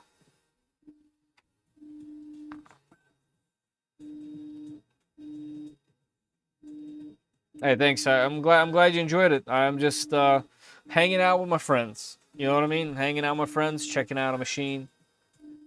And what I do after these live streams, if you guys are new to the channel, is I usually take a couple weeks, a month, sometimes multiple months. Like the max 4 has been about 4 months, and I test them. I print with them every day. I print, gifts that I give away, things for the house. I just use them. And then I usually make a video with a cons list, the things that I don't like, and things that I like, and if it's worth your money. Yeah, that's how the channel works. So I'm excited to have another one of these large, demanding machines in here. And it's interesting to see. Like, this thing is going after a machine that I have here that's not meant to be replaced. But technically, if it's good enough, we'll move it, So that's pretty cool.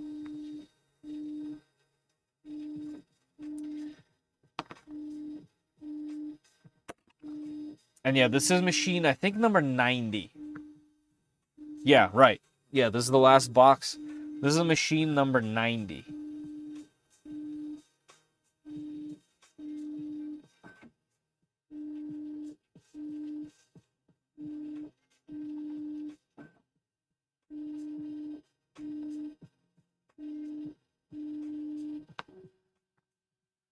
All right, we've finally done meshing.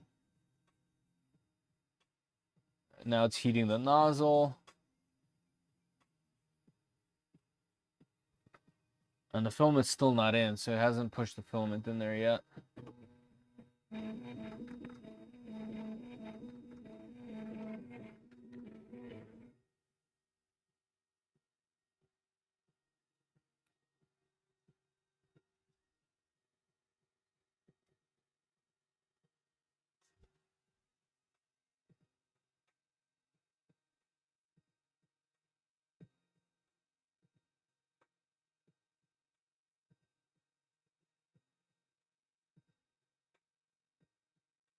Send you the email. Thanks again. Nice to catch on the live stream viewers. Yeah, awesome.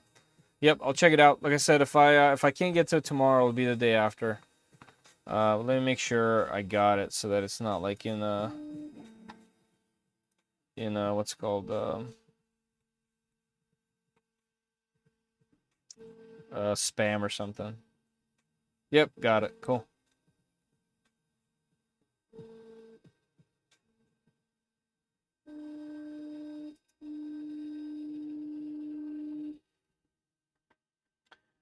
Oh, that's cool. I just got an email from AnyCubic. We noticed that you were live streaming the S1, and after updating firmware, the machine got stuck. We'd love to help you resolve this quickly. Here's the latest version of the link. To install it, download the firmware to save it on the USB drive. Put it in a folder named Update on the USB drive. Place the firmware file inside. Insert the USB drive on the S1 Max. Go to the settings menu, and you should see the update option.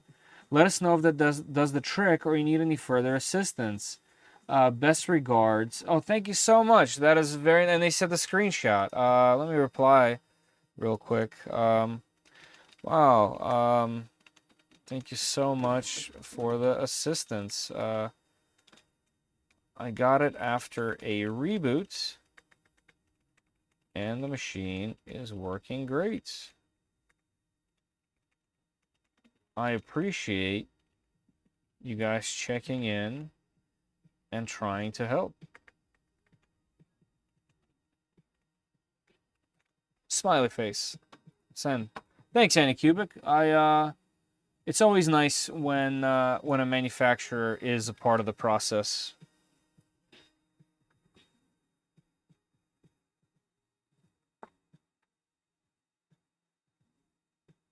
Yeah, that's good. I'm a huge fan of that.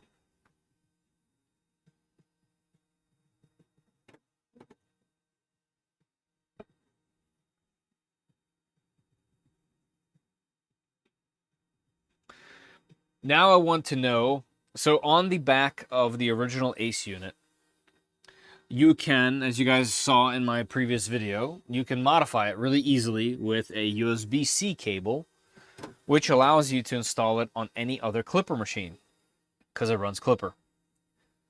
And that's how we are able to use the original Ace on the U1. This machine does not have a little panel on the back that allows you to remove it. So it's a little bit trickier to get into it. So modifying it in the same way with a USB cable is not a great idea. You would modify the cable. You'd modify the original cable. Or you would make your own cable with a new plug. So that's interesting.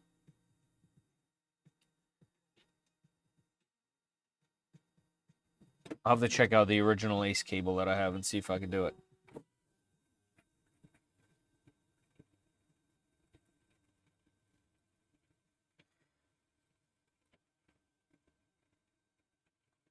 Wow, this thing is zoom. Can you guys tell the camera's the camera is going wild? It's going pretty quick.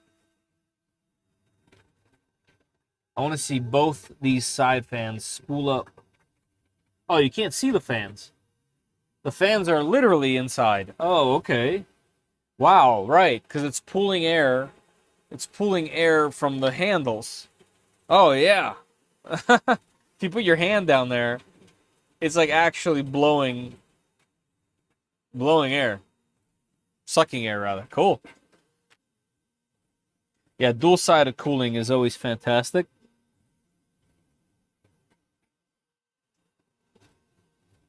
Looks like they are using lightning infill. There is almost no infill at all. Yeah, it looks like lightning infill is what they're using for this.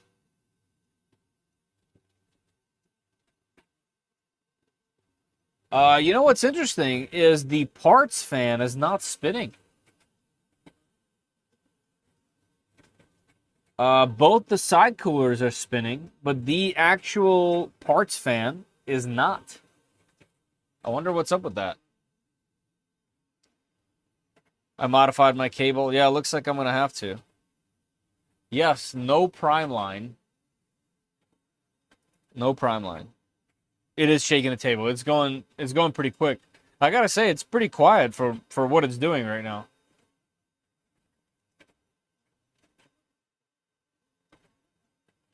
Yeah, I agree.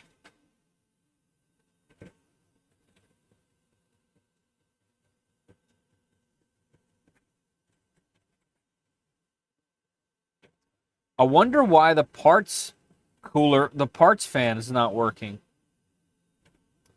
I just based on the way that the machine didn't do adaptive mesh, I have a feeling that this file is sliced on a different machine or just an older slicer profile or something.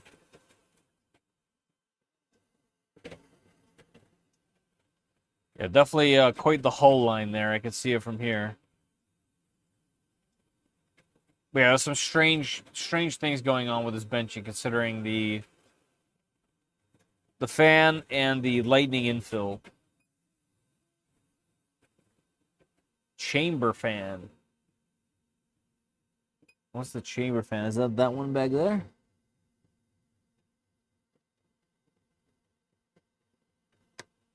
That didn't seem to turn on.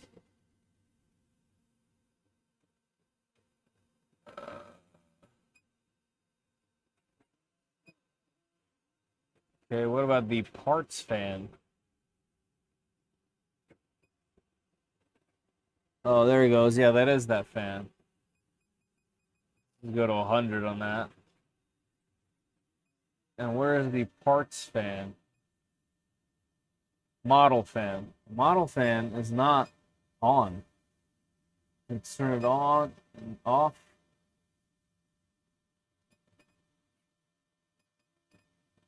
Yeah, the parts fan is not on.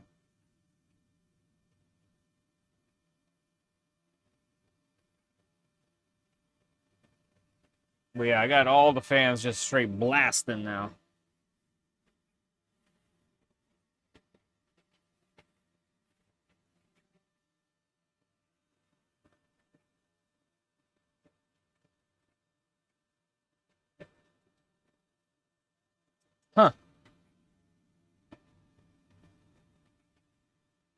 It's like a bowl of Jello. I've had two S1 combos, and neither primes the nozzle effectively. Rather, they prime the nozzle on the build plate. Apparently, it doesn't need it. Yep. Maybe that's where the piece of plastic came from. Something jammed. Yeah, I guess that's possible. Although I did see it spinning on the other print. Yeah, I mean it's definitely not spinning. Once this print ends, we can do another little test.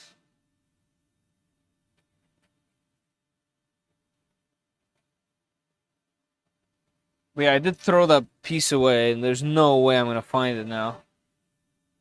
To kind of try to trace back to what the heck that was. I mean, the cooling, you can tell there's a line of filament that kind of messed up. And that would have been completely solved if that fan was on.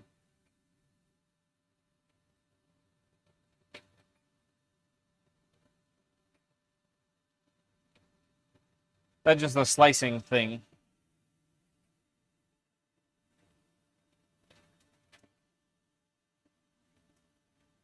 Does the readout say how long it took?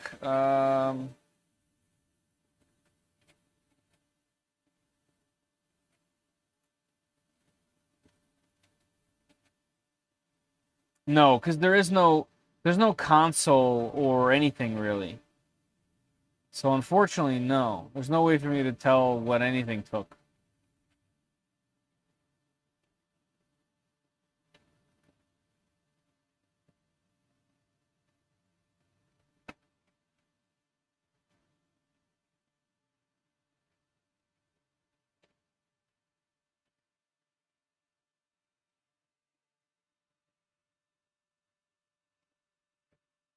It was as much as moving my desk and the camera on it, the machine itself is solid.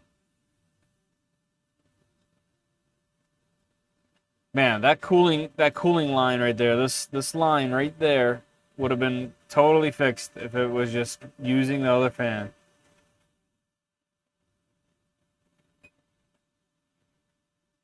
The auxiliary fans are on.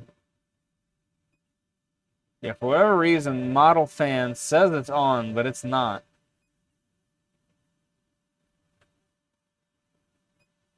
Lights. Hey, Acid? What's happening?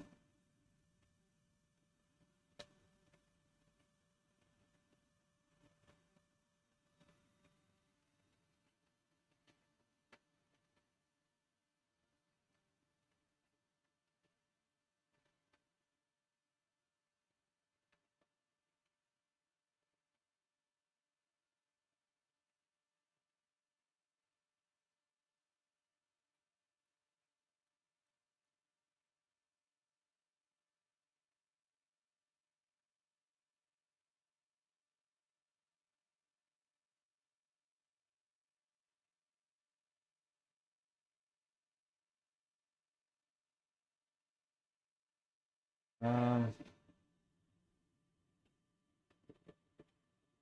I finally got the Q2. I'm loving it. Q2 is a great machine. Great machine.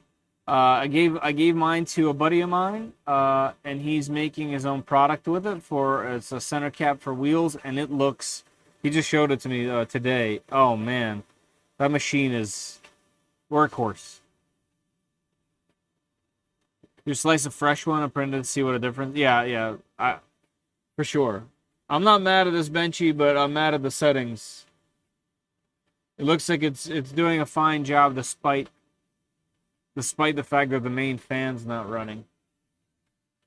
Also, I wish I could stop this camera from shaking, but I don't think I can. I mean, my monitor is even shaking.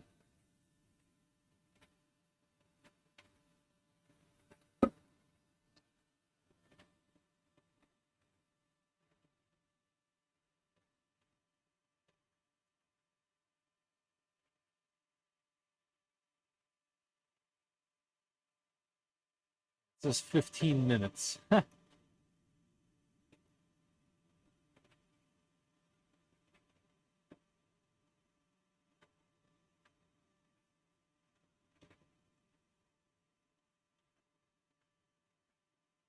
Our total print time so far is 8 minutes.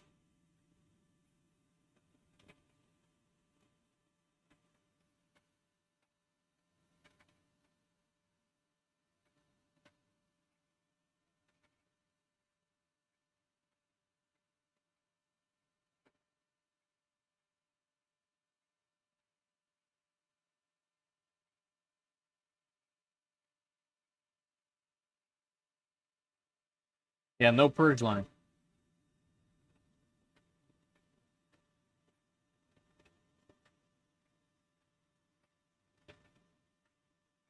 Just some side poops.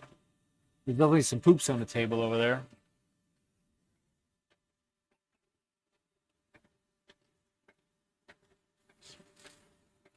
Let's see.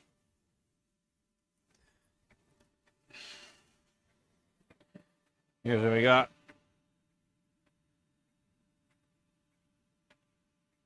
Some poopage.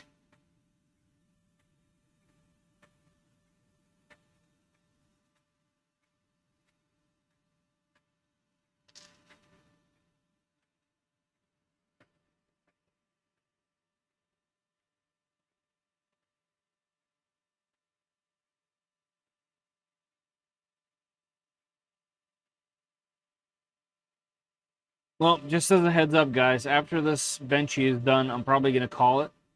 It is already almost 12:30.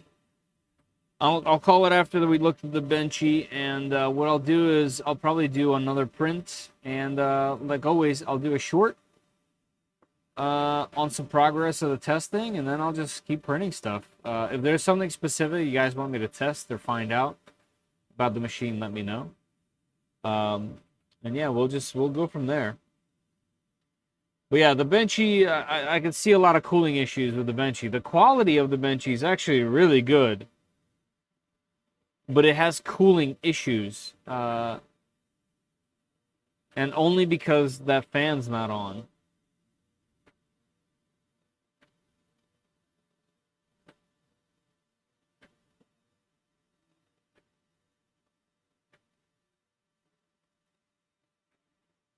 I really wish that we got Clipper on the machine. Fluid interface, mainsail. That would really be. That's the part. That's the only like real major negative that I can think of right off the bat. And for someone like me, I'm not saying you guys, but for someone like me, I would pick a machine that has it over a machine that doesn't. Because it feels more like mine when I have control over it. I hope at some point AnyCubic changes their mind on this, on the firmware stance.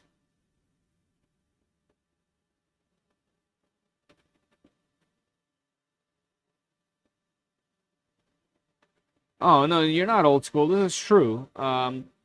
This is more of a showcase, and so for example, I occasionally do product iterations, whether it's for myself or for other people. And you do want them to be done as soon as possible. Get it back so you can see, you can test. So the speed does play a role. But at the end of the day, when you want to print a nice print, or a quality print, or a print that's meant to lock together, go together, or it's elaborate, you're not printing it at these speeds. So it's not an old school thought. It just, these machines are capable of really quick movement. And they showcase it with a benchy.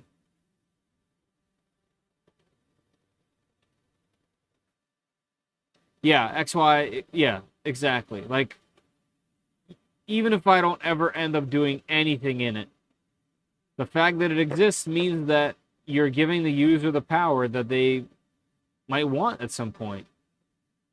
And, you know, with all the legislation and all that stuff coming to the United States, it's going to be a sensitive subject. And the machines that are able to help against that fear-mongering are going to be the one that gets chosen more. I'm not saying mainstream people really care. I don't think they do, even despite all my videos and pushing against it. I still think it's a minority of people that care a lot. But I personally think it's extremely important. If you're standing on the shoulders of giants and you're making money off of it, I think it's only fair to release it. I think that's fair. I'm not asking too much. It's a part of the licensing. Cool. Then she's done. Let's see if I can get the fan to spin once this thing finishes.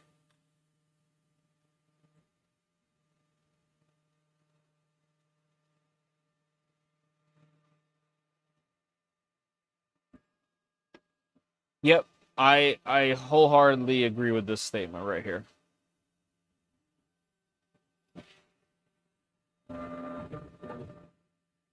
Oh, some fast movement. The noise canceling does work. It's pretty. It's not silent, but it's pretty quiet. This is a pretty quiet machine in comparison.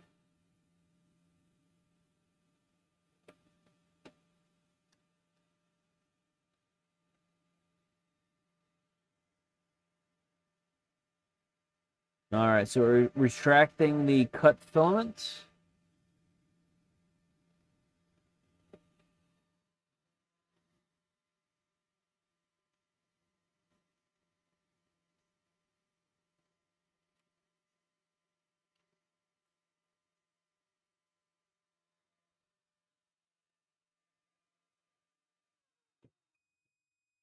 All right, go back. Now let's go to controls here, and let's see if it will let me spin up the model fan. Interesting. I think I might have a bad tool head.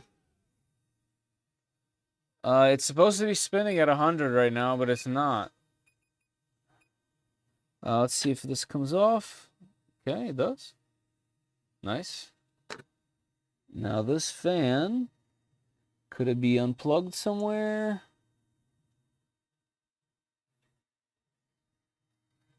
Where is the wiring for it? I can't see. Let me get a screwdriver.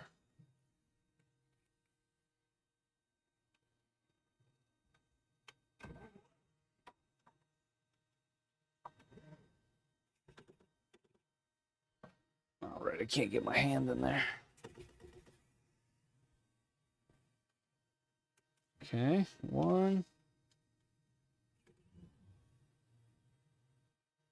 2. I just want to get the, oh, it's all the way back there somewhere. Nope. Okay. So it was on a little extension cable.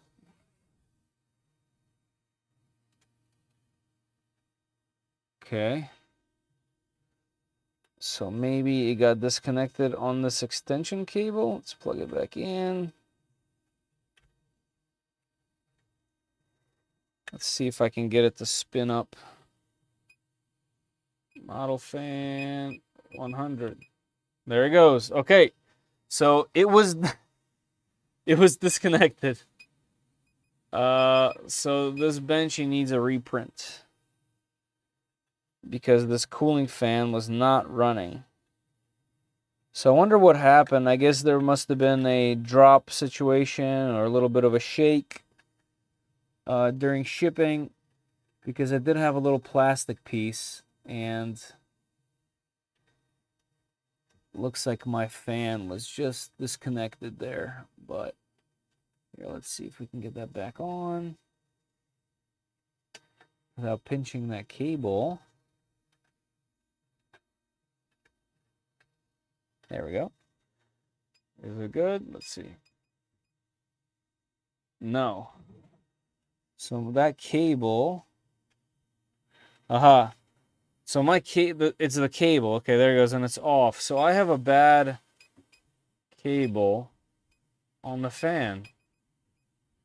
Interesting. I can't tell if it got pinched somewhere or what.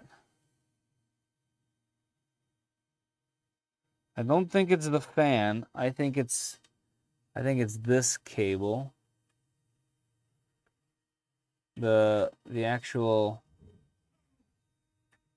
extension here. I'll have to go into the back here from up top and take a look.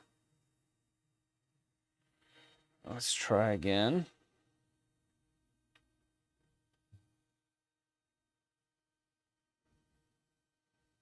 Yep, it immediately starts working. Let's see if I can get it back in there. Nope, and it turns off. So we have a bad cable. Yep, I turned off. Oh, and yeah, now it's on again. That little extension cable must have gotten pinched. Let's see if I can get it back in a running state. There it goes. Let me see if I can attach that hardware.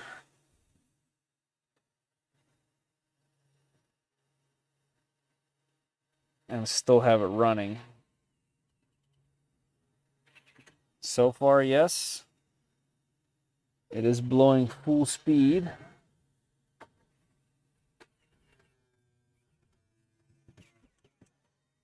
And it stopped.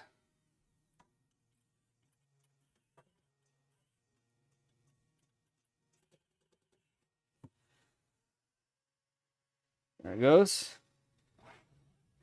All right. So we have an interesting situation with the fan.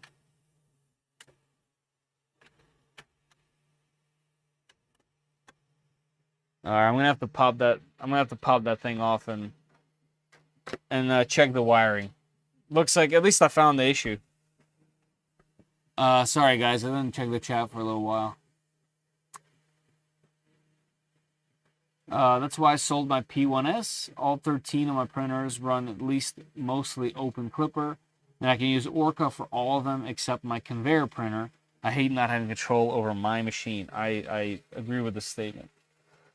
Just don't break it doing so. Ask for warranty repair. I should have thought of it sooner, but I think you could turn on those fans of the screen that print. I tried. It didn't work.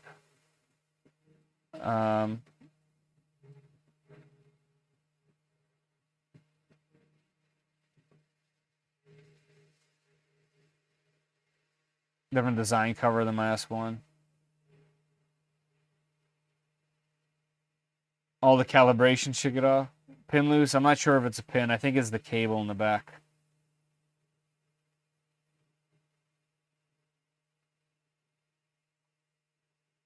Hey, good night, everybody. Good night, guys. Whoever's leaving at the moment. Wouldn't trust it stays working. Yeah. It's it definitely needs a new cable. I'll take a look a little later. But yeah, let's check this thing out. And you can tell right off the bat this thing wasn't cooled. This is a really bad example. It did its best without cooling. You can read 3D Benchy. So that goes to say, like, the quality is good, but this is all cooling issues, all of it. Yeah, I'm gonna keep the Benchy, but that's not that shouldn't represent its performance. There's a hardware issue. So yeah, I had some. There's no way. There's too much stuff in this trash can. Yeah, I can't find it. I had some kind of little gray plastic piece in the tool, like it fell out of the tool head. I have a feeling something must have gotten shaken or bumped during shipping. And that's where we are. Actually, one thing I did want to see, do you guys still see this? Is the nozzle. It's hot? Nope.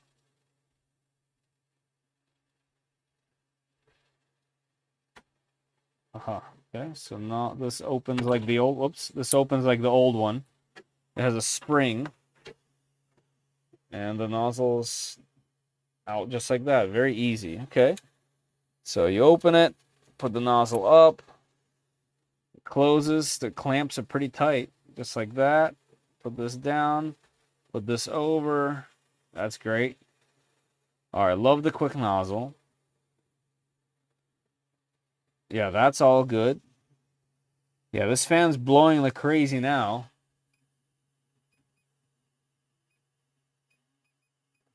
What's interesting is it's set to 0. It should be set to 0. Like that's 0, but it's blowing full speed.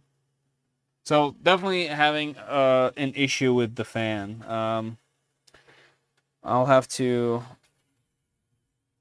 take a closer look. All right, so now it's off for whatever reason. Can I get it to turn on? No. Nope. So in this position, for example, it's no longer functioning. All right. I've had worse with more expensive machines, to be honest. So a fan doesn't scare me. Well, I'll take a look at this cable. It looks all spun up and weird. I don't think it's the fan. I think it's the cable. Yeah, the fan and this look perfectly fine. This cable is all spun up and kind of odd.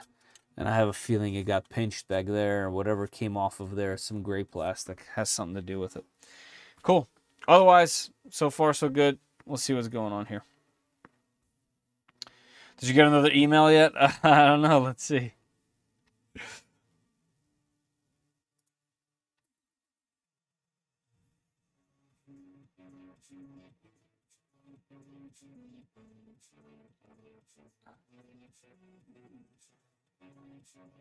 I didn't yet.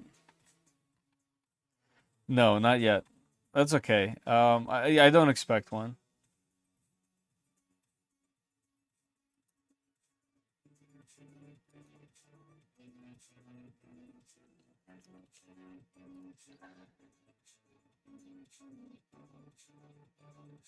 So it looks like David, do you have 2 emails, or is somebody trying to trick me? The thing is, guys, you can't trick me because I will always defer to the email in the on the same email that you used for the winner's form. If I don't see it there, then I'm not sending you a winner form. So if you guys are trying to trick me through email, it ain't gonna work. Okay. Also, I think there might have been just some confusion because David M, the last name, I'm not gonna say it. Just I don't want to dox anybody, but it's not this David M. There's the first person that emailed me is correct. The second one is not. I'll reply to you guys later. I'll explain what's going on. Different David M. But I have, so I get an email and the full name inside of the form, so I can see it. So sorry that wasn't clear.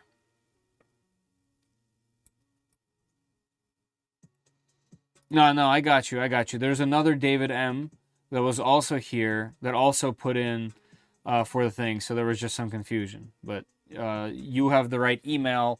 The email that you sent yours from is the email that's connected to the Gleam form, so it's very easy to figure out. So,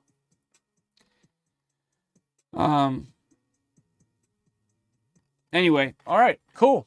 Well, I hate to leave it on this note, but it is what it is. We do this live. This is what's actually happening. There's no cover-up of any kind. We're all legit here. You know what I mean? So it is what it is. I have a lot of praise for this machine. But yeah, looks like we have a little bit of a minor issue so far. Pretty common name, right? That's right. All right, everybody. I am gonna call it here. Thank you guys for sticking around and sticking with me and watching the live stream, supporting me. Absolutely fantastic. Thank you guys. I had a lot of fun. Can happen with any printer, and it has. Before I go on Twitch, Tulsa, if you wanna see if you can jump us over to, oh, she's off already. Well, there's Stephen Poole and there's Maker Deck. If there's anyone else you guys want to jump to from Twitch, let me know. I'll try Maker Deck. Yeah, cool. Yeah, let's do it. I wonder if I can click your name in here. Yeah, it looks like since you're already a mod, I can only unmod you. I can't add any more. There's no like more privilege that I can add. But yeah, see if it lets you do it. That'll be cool. Don't break the door. Yeah, I really don't want to.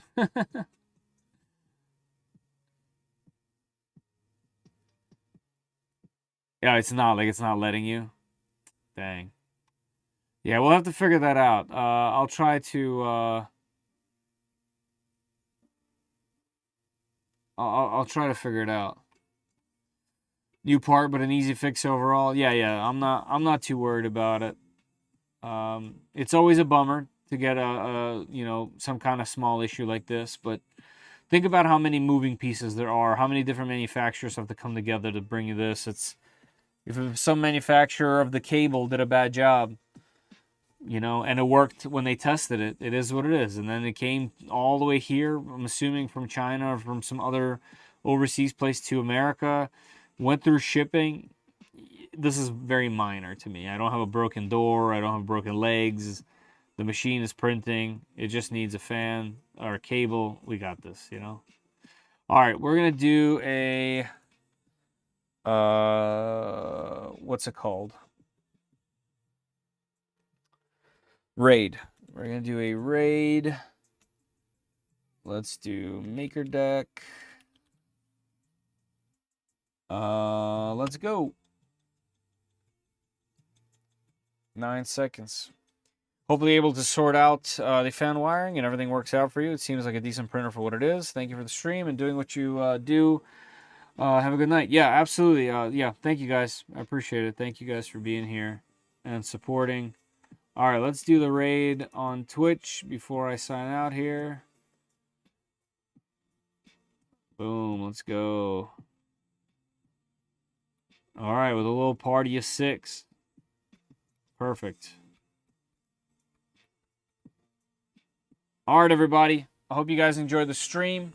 Thank you all. Congrats on the win for the Filament. Thank you, Polymaker, for sponsoring these live streams. I absolutely love it. I think the next live stream, like I said, is going to be the H2D to H2C conversion. That's going to be a lot of fun. And I'm going to continue to test this thing. So if you guys have any ideas or you need something specific you want to know about this machine, find me on Discord.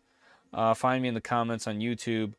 And shoot me a message. And we'll chat and figure it out. Because I really like getting to the bottom of these things and praising them for what's good and not praising them for what's bad. Just being honest about the whole thing. All right, everybody. Have a great night. And I'll catch you all in the comments. Right? All right. Later, everybody.